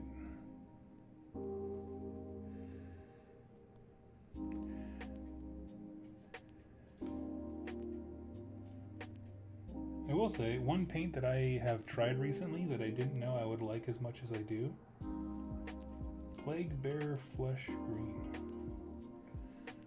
It's pretty good.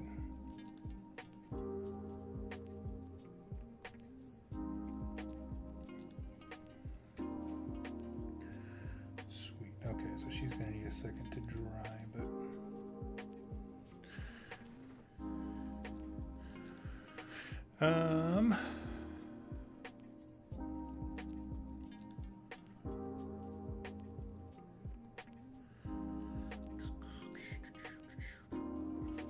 her off to the side. What else can I do with the white? I think I can do his shoulder guards.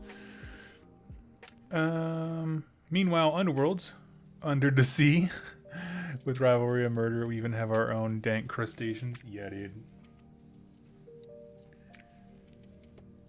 I was so excited to start playing more Underworlds, and then I got all of the Underworlds players really excited for Age of Sigmar, and now I can't play it. Which I guess is the best kind of problem to have, right? But I just thought that was funny.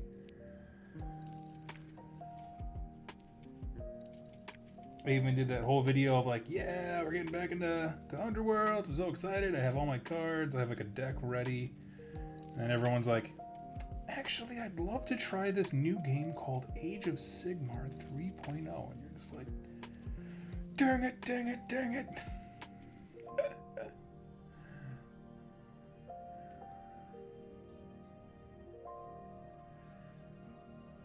Let's see. But that's the way it always goes, isn't it? Oh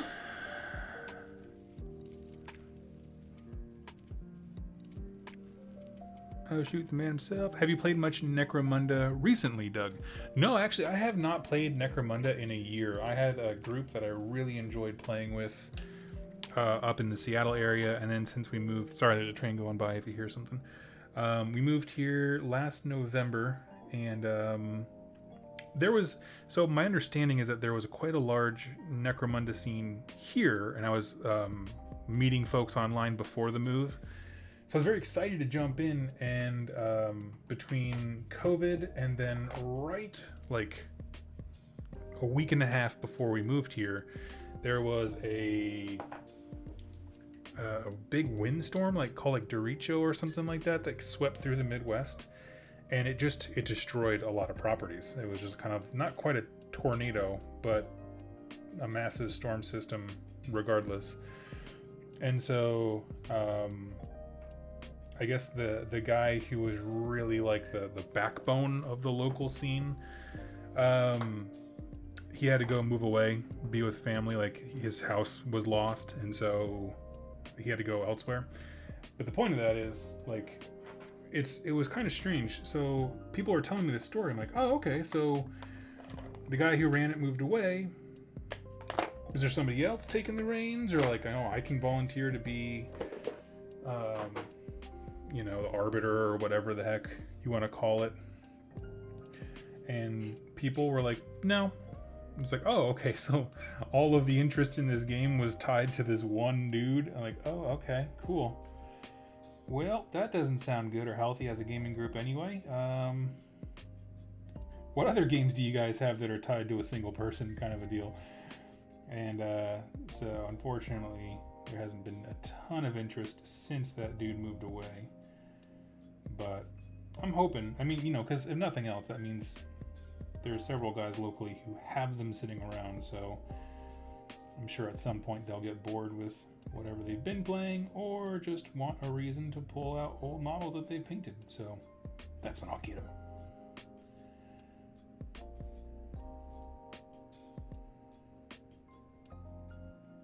But I will say Necromunda is probably, as a rule set, my favorite Games Workshop game because of the campaign elements. If they ever came out with a true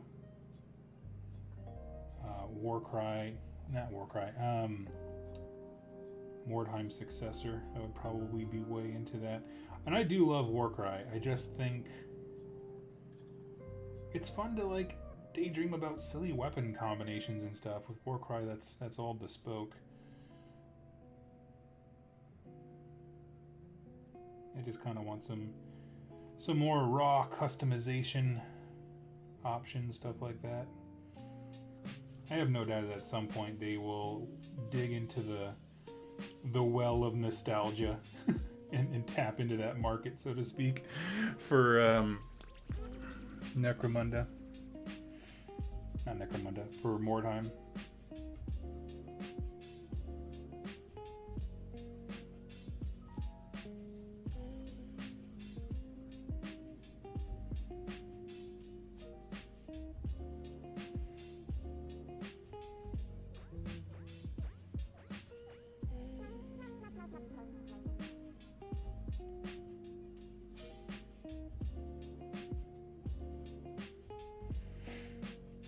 Sweet.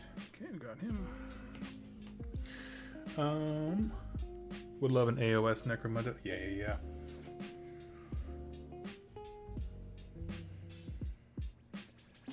I think it would be a blast.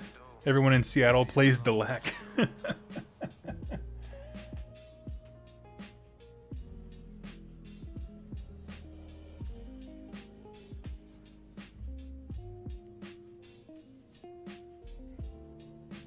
Yeah, I used to have a wonderful time.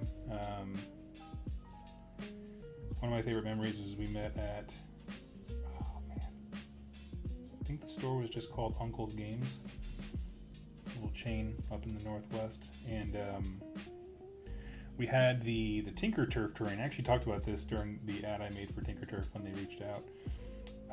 Essentially, they had like this big like train yard set of terrain, and it was a big old walkway, and some Gene Stealer cult player thought he would be real smart and sneaky and deploy on top of that thing, which the rest of us were like, man, are you really getting the spirit of the game? You know, I mean, it was just I think in his mind he had this idea for like a stealthy sniper, so he was kind of role playing a bit, and that's why we were totally fine with it. But anyway, so he gets up there, and he's taking pot shots at people. He's hurting folks, but not doing a ton. And so I made him my priority. I like found a way to squeeze my guy at just the right angle. That I had a Escher last gun. Finally get into position to take a pot shot at him, and he fell off the top of the train station. And if you understand Necromunda, like the farther you fall, the higher the strength of a hit you take. Makes sense, right? You fall harder. So we did the math, and like the equivalent of him falling off of that train thing was the equivalent of a last cannon, like a tank shot to the face. And he shrugged it off. he needed a 6, totally rolled it, and then proceeded to complain about, oh man, well now I'm no longer on my secret spot. And we're just like, dude, you just did the impossible. Shut up. We were all laughing. It was a good time. Real good time.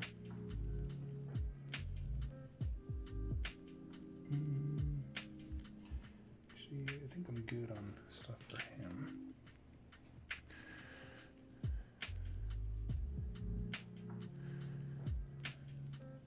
Coolest thing GW could probably do right now is write Warcry rules for the Warhammer Underworlds warbands. Let me dwell on that for a second.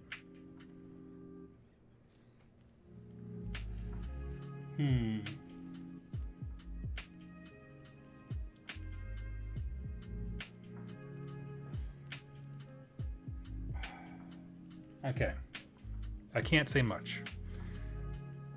You'll get your wish. It won't be in the form that you expect, but I have a strong feeling that is coming down the pipeline. But ask me no more questions.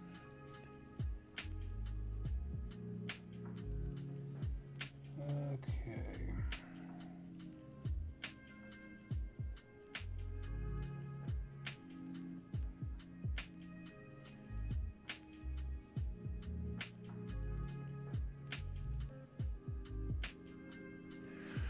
Ooh. Big up to your channel, very inspiring and entertaining. Oh, thank you so much. Thank you.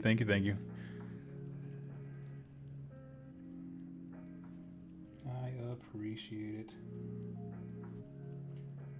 I see it as a testament to how far you can get just being nice to people. I try real hard. I know sometimes I fail, but I feel like someone said I missed a question earlier and I didn't see it again.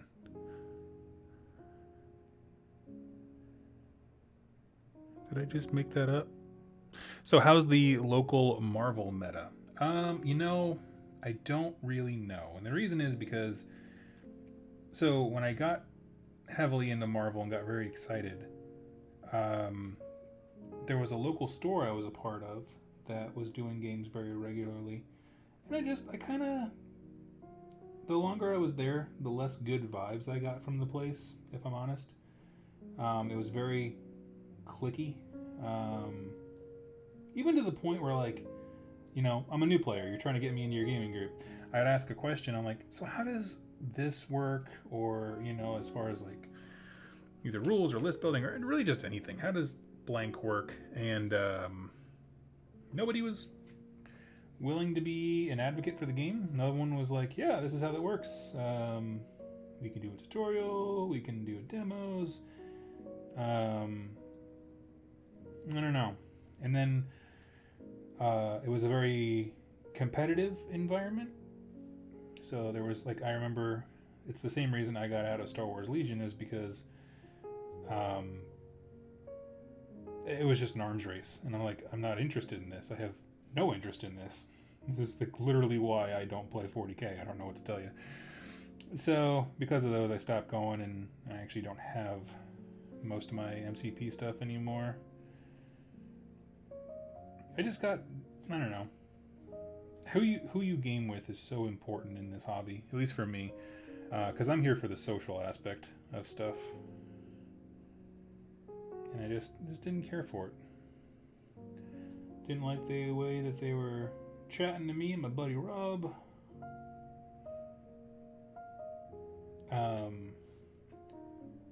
It was almost like, the best way I can probably describe it is like, you know how like the last generation they had like bowling groups where you go out, you bowl for a couple hours, and then everyone would hit the bar and just be gone all night drinking. Like really, it wasn't bowling night, it was drinking night, and that's fine, right? Always go hang out with your friends. But if you're like me and you don't drink really, and enjoy being home early, well then you're missing that part of their little clique by default. And so it just put a cap on how much I could actually like get close to people and stuff. And I was like, this is just not my scene.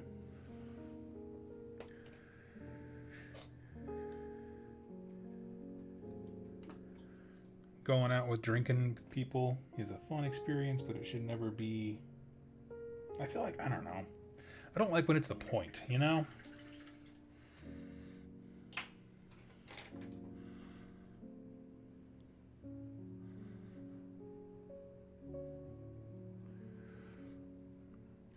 Good evening, Dimitri.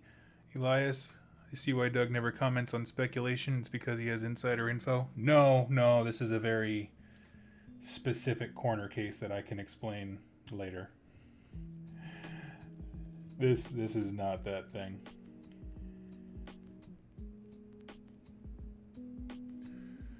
Actually, I want to grab a different brush.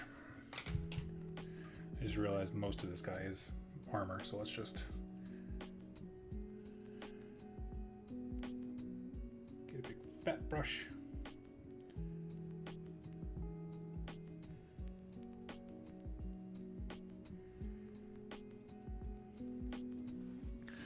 Hello, hey! What am I painting? These are models for a upcoming Kickstarter game that I have had the pleasure of getting an advanced play of, or a couple times now. It's called Legacy of Atmos, hence the pun in the name of the video stream. And it is a 2-player skirmish game built around a competitive rule set, and has asymmetrical objectives, which is really what drew me in, to be honest with you. Like, you know, the guy was kind enough to reach out and be like, hey, you know, we're kind of working on this little project, you want to check it out? And the second I was like reading the rulebook, I was like, this seems freaking awesome.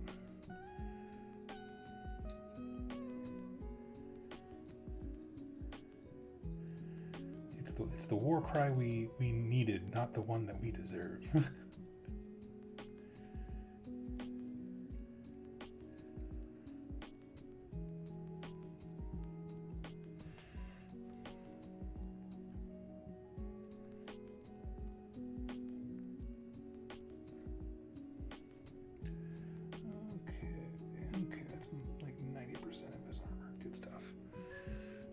Take this little detail brush and we'll grab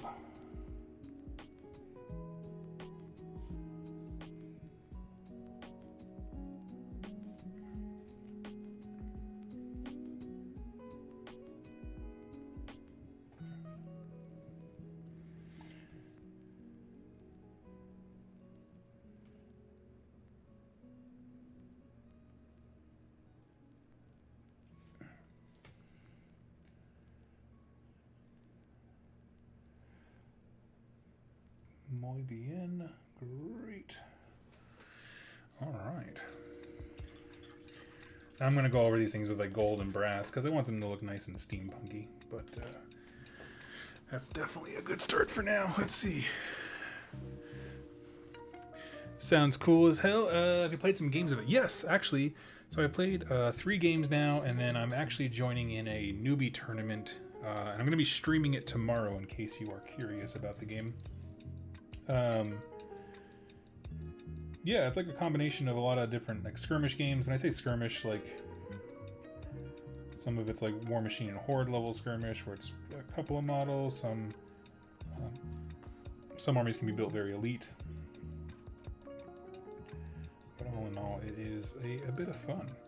So essentially, to give you just a basic understanding of the game, you fight on a board that has 6 zones of control on it. They're always in the same place.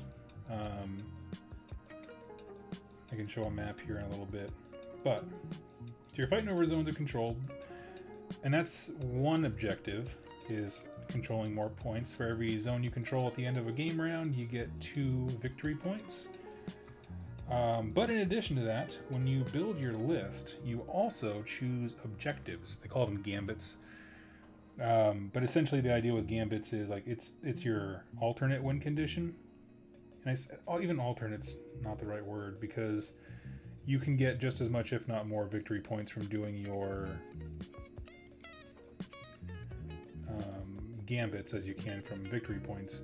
And so it does create an asymmetrical setup where it's like, yeah, you both are trying to get places, you're trying to capture objective locations, but at the same time what you're really trying to do is get your faction's thematic stuff done, which that's the part that they got me, where I'm like, oh yeah, asymmetrical objectives, and I get to choose what my faction wants to do based on flavor. Sold.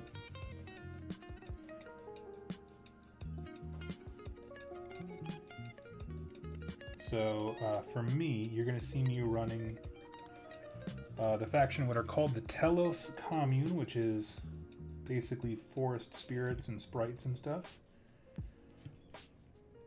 And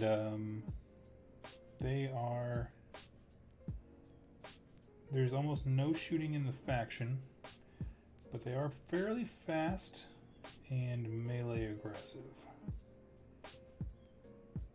There's some other tricks too, but the style of game I'm going for is sapling spam. So these little guys, where did I put them? Aha!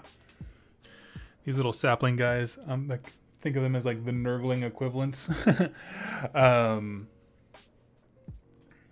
Those little dudes, they're awesome because you can summon them to the game, but they don't count against how many dudes you've lost. So like for the purposes of in Necromunda speak, bottling out, when you lose so much of your warband you run away, they don't count for those purposes. So you can just spam little dudes and rush them forward, and there's ways to basically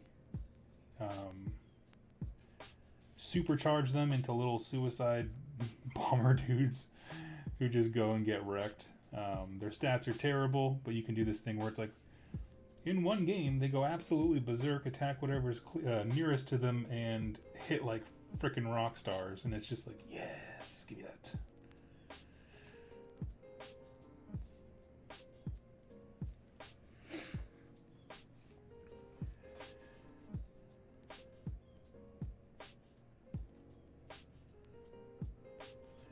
So yeah, that is going to be my plan. It's just a whole bunch of very disposable troops.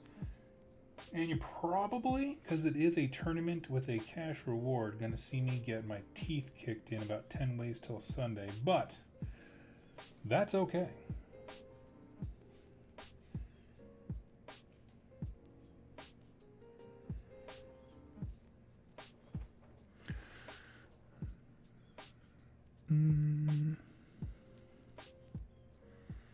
Oh, wait.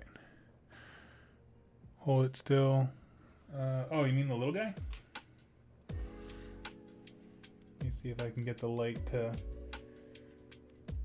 He's like a little tree stubborn dude with a deer skull over his body.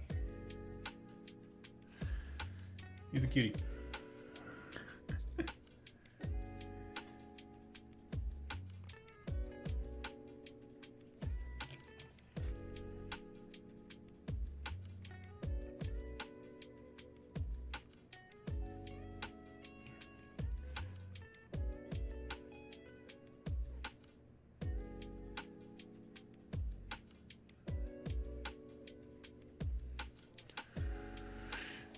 Let's see. So yeah, that's what I have been working on. It's been tons of fun. I love these models, and when he sent them to me, you know, where he's asking questions about how I want to cover content and stuff, and I was like, straight up, are you gonna sell the STLs for these models? And he's like, yeah. I was like, you guys are gonna crush Kickstarter just on merit of that. They have a digital edition. I think it's like $60 or $70. The Kickstarter doesn't go live until the 19th, so, but it's going to be the STLs for, there's some over 40 models in this set with alternate sculpts and everything. Like, there's a lot, so I was like, yeah. These guys, they call them the Tharn. Better beastmen than GW have produced in quite a while. There's a lot of different sculpts for those. I'll try, I'm going to have a sort of a carousel of images ready to share hopefully tomorrow. We'll see how far I can get with this.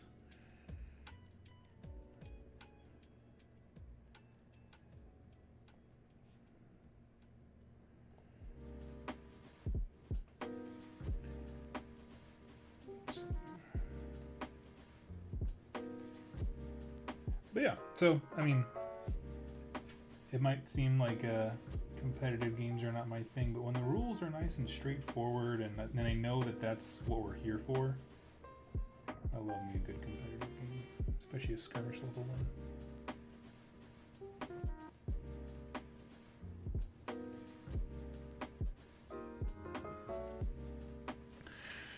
one. If you put your hand behind the mini, it'll autofocus better. Okay, so here is the gear mech. Gearimus, something like that. Here's a dude inside of a mobile suit. Oh, I just had it. Where'd it go? Autofocus. Stop. No.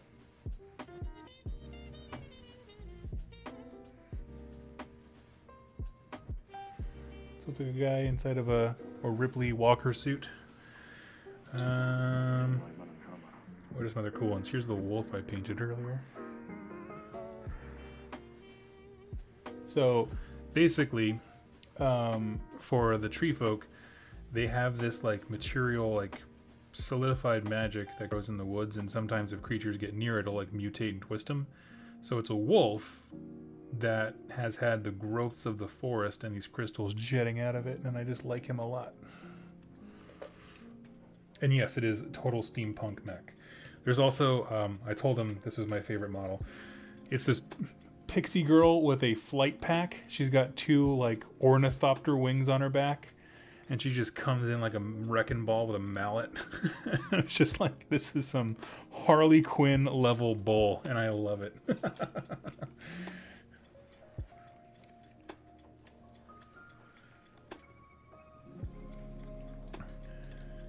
So yeah, a lot of reasons. I mean, I'm also a huge steampunk fan. That's why I chose initially War Machine and Hordes over Games Workshop games when I first got into the hobby some 7-8 years ago.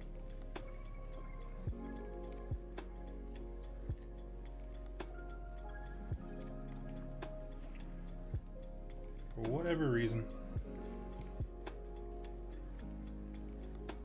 But you know, it's interesting because I'm not one of those folks, like I don't do cosplay stuff. Like I would never do steampunk, like cosplay things, but I just enjoy it aesthetically.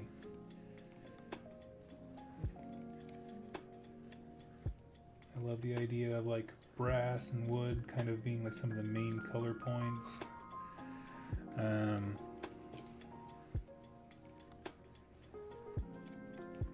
Yeah.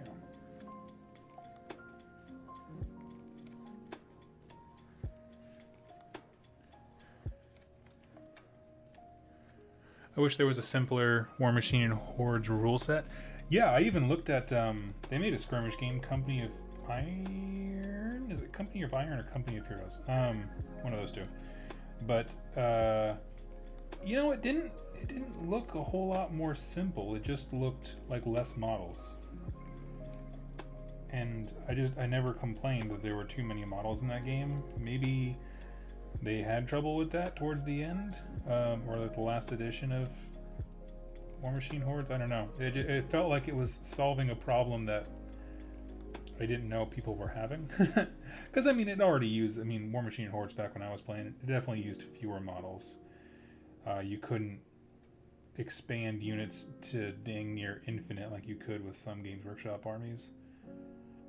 You know, most you're looking at is like, this is like a 10-man unit with an attachment. I know that's an exaggeration. There are some units that are bigger, but you get the idea. It's just,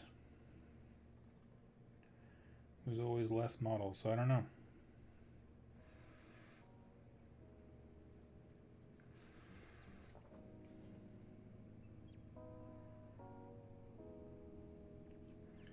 But whoever designed this model, I want to buy him a beer.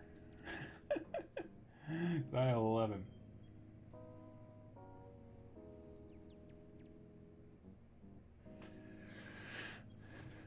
Let's see. Company of Iron, yeah. Gotta go, but shout out to Doug. Try to refrain from watching your vids so I can save them up. Well, thank you. I appreciate it, John. That's awesome. Thank you so much for the kind words. Safe travels, my friend.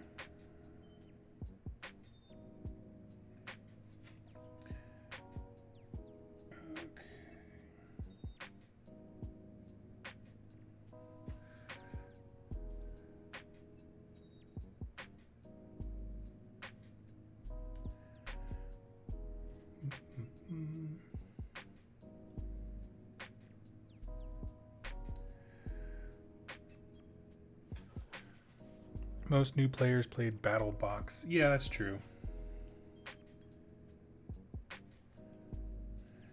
Yeah, I agree. I don't think. And honestly, Battle Box was one of my favorite ways to play that game. Because I was there for the robots, you know. I was so disappointed when I really got into the game. Because I mean, I went to several events and tournaments for War Machine Hordes. I didn't go to any conventions, but you know, I went to larger local events, which there was a fairly good scene for at the time, anyway. And once it kind of dawned on me, like, oh, if you want to win these miniature games, you have to go dude spam. Like all these cool robots, that's what drew me in, and then it just ends up being like the most effective strategy is just to have more models than your opponent. And it just turned into dude spam. I'm like, nah, I'm good.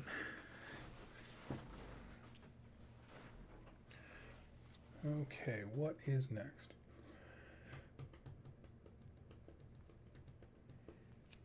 Let's knock out some more browns here. Battle box. So like the battle group where you have a warcaster and like 3 warjacks. We're talking about the intro products for War Machine and Hordes.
Starter caster plus 3 Rex. Probably called it the wrong thing. Yeah. Yeah, I don't know. I don't know what it's actually called, but I always called it the battle box, battle set, something like that.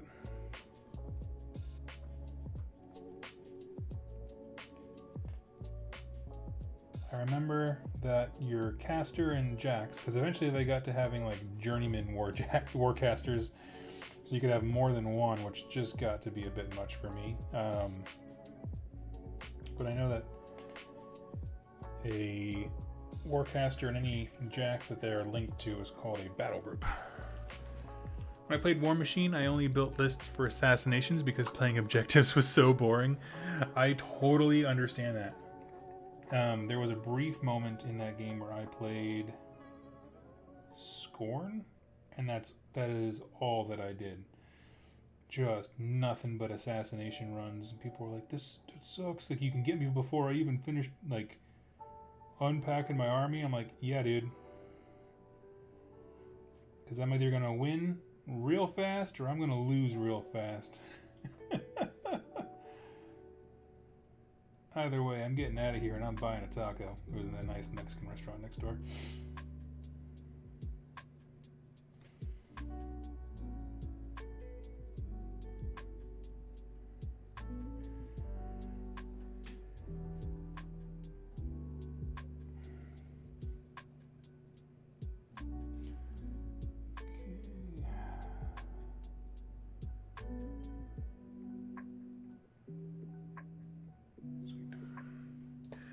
They are coming along, knocking out all the little annoying straps and stuff.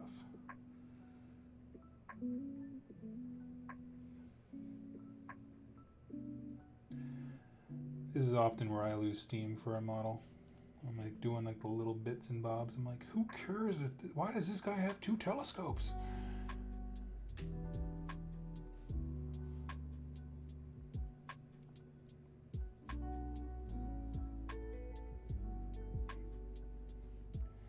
But the nice thing is I'm not painting them for any kind of competition. I'm just getting them ready to show off the sculpts as a whole.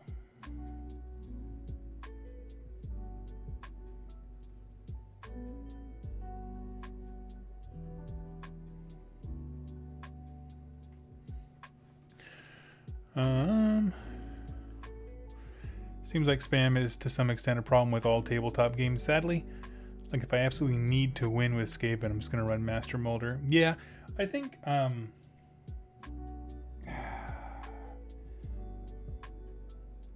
part of me thinks that no matter what, it's going to be a part of every single game system because, one, that's a legitimate playstyle. Some people, like, if you're an undead Soulblight Gravelord player, if the aesthetic of one zombie lord or vampire lord over a bunch of zombies, like, churns your butter, that's what you want to do, and I totally believe that games should facilitate that. Conversely, though, I do agree, where you're just like, man, it sucks that when stuff is presented, the natural inclination is like, what's the cheapest thing? How many can I take? Cool, done, sold. Like, but there's so many more cool things.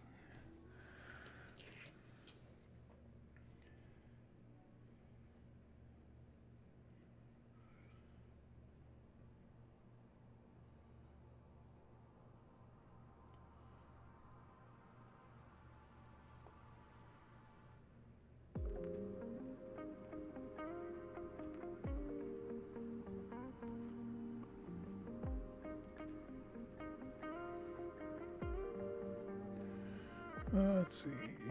It's part of why I love skirmish games.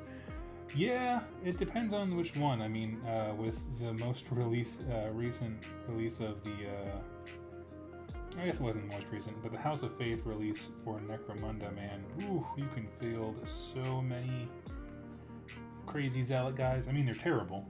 They have terrible stats. They're dirt people, but they're cool.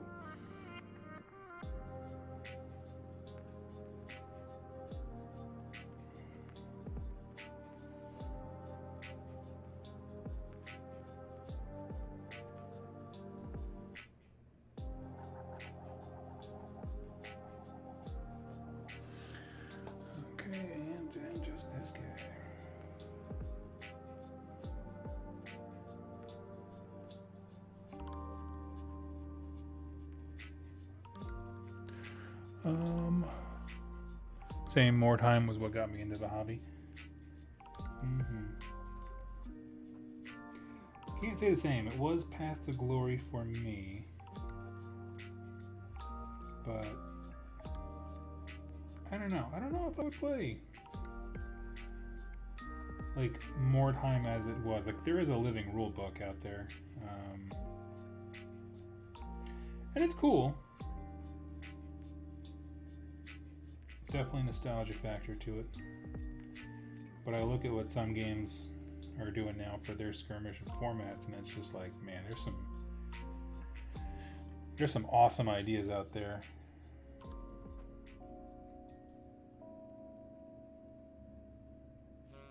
I've already gushed on this particular stream a lot about Modifius and their all the cool stuff they got going on. Ooh, let's see.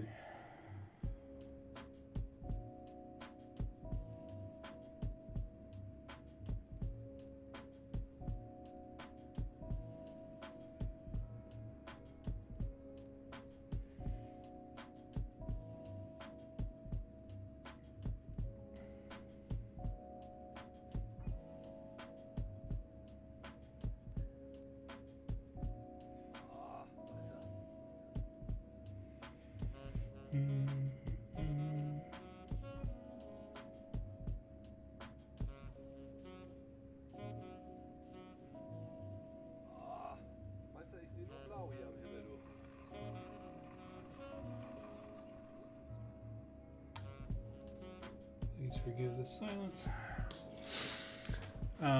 Can't spam units when there's like 7 dudes on a table, and even if you can spam in certain games, it's cooler. 5 dudes versus a bunch of zombies. So the thing with the spam that I brought up with Necromunda is that like they have an ability, at least the House of Faith does.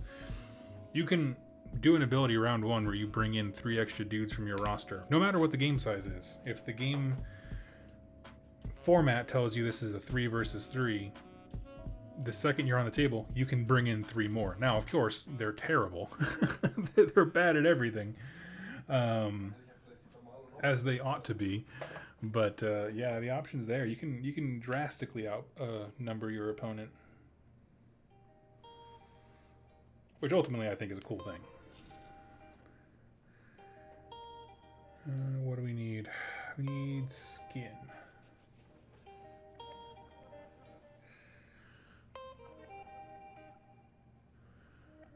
What am I at? 2 hours? I'm gonna throw some skin down and I think I will be done. Need to get up and stretch after a bit.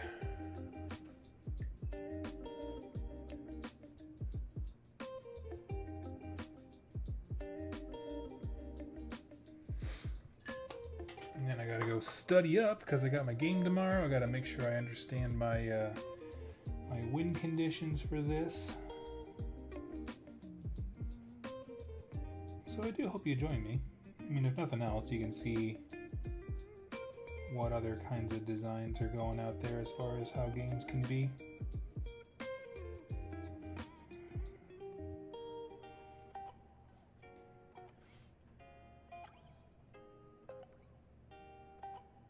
And I'll do my best to talk through my turns.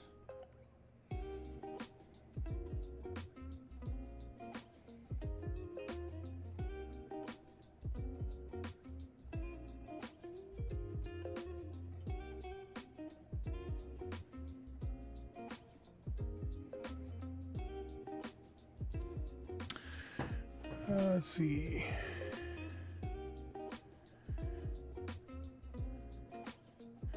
Even in single arena format, I don't know enough about single modo arena formats in Necromunda, to be honest with you.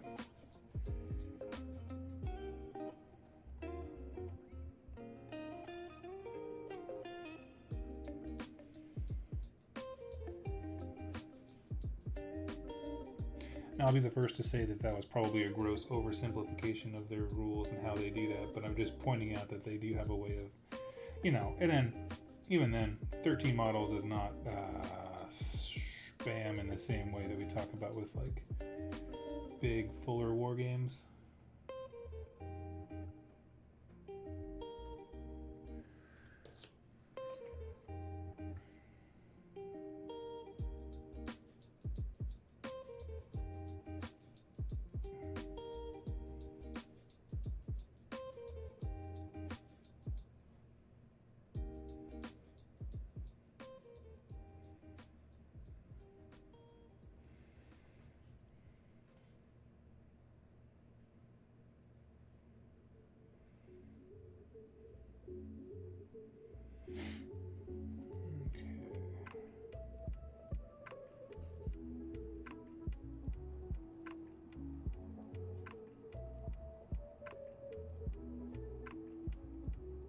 Almost.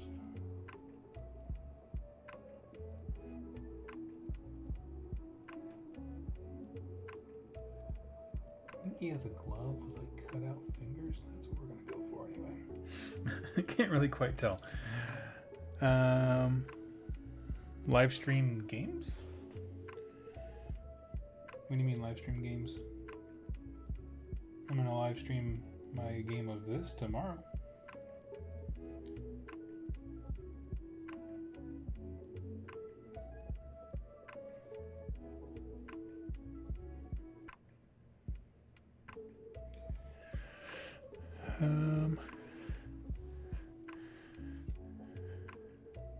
Sam Spam is bringing 7 dudes instead of 5.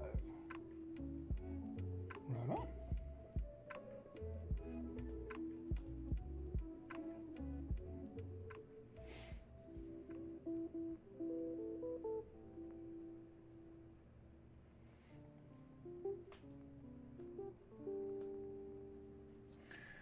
And who else we got for skin? We got this guy.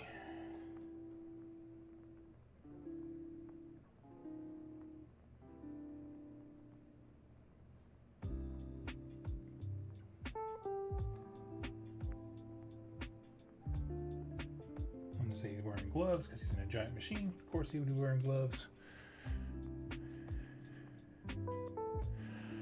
Florian, gonna go now and finish my behemoth with Blowout Rot Spawn for Maggotkin. Nice, dude, that's awesome. I wish they had done more with that kit. I wish there was an unnamed version. You just have, you know, Lord on Maggoth, whatever. Maggoth mount.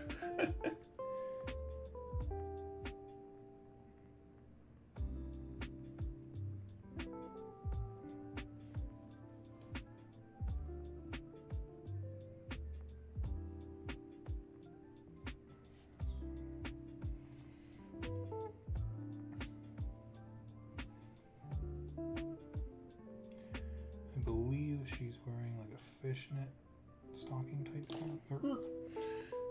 So let's get the skin on her legs.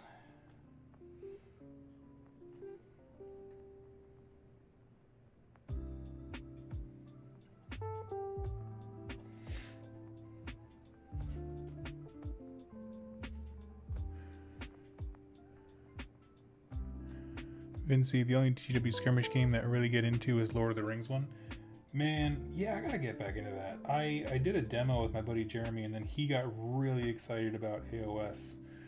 So we haven't touched Lord of the Rings since, but I really did have a fun time.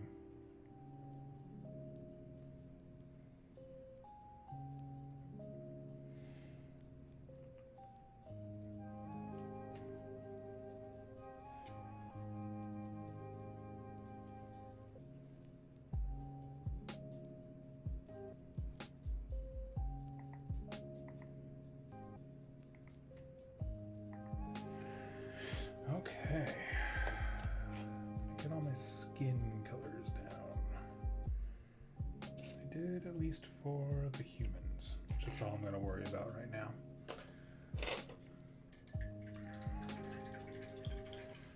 Awesome, friends. Thank you all so much for hanging out with me today. It was fun.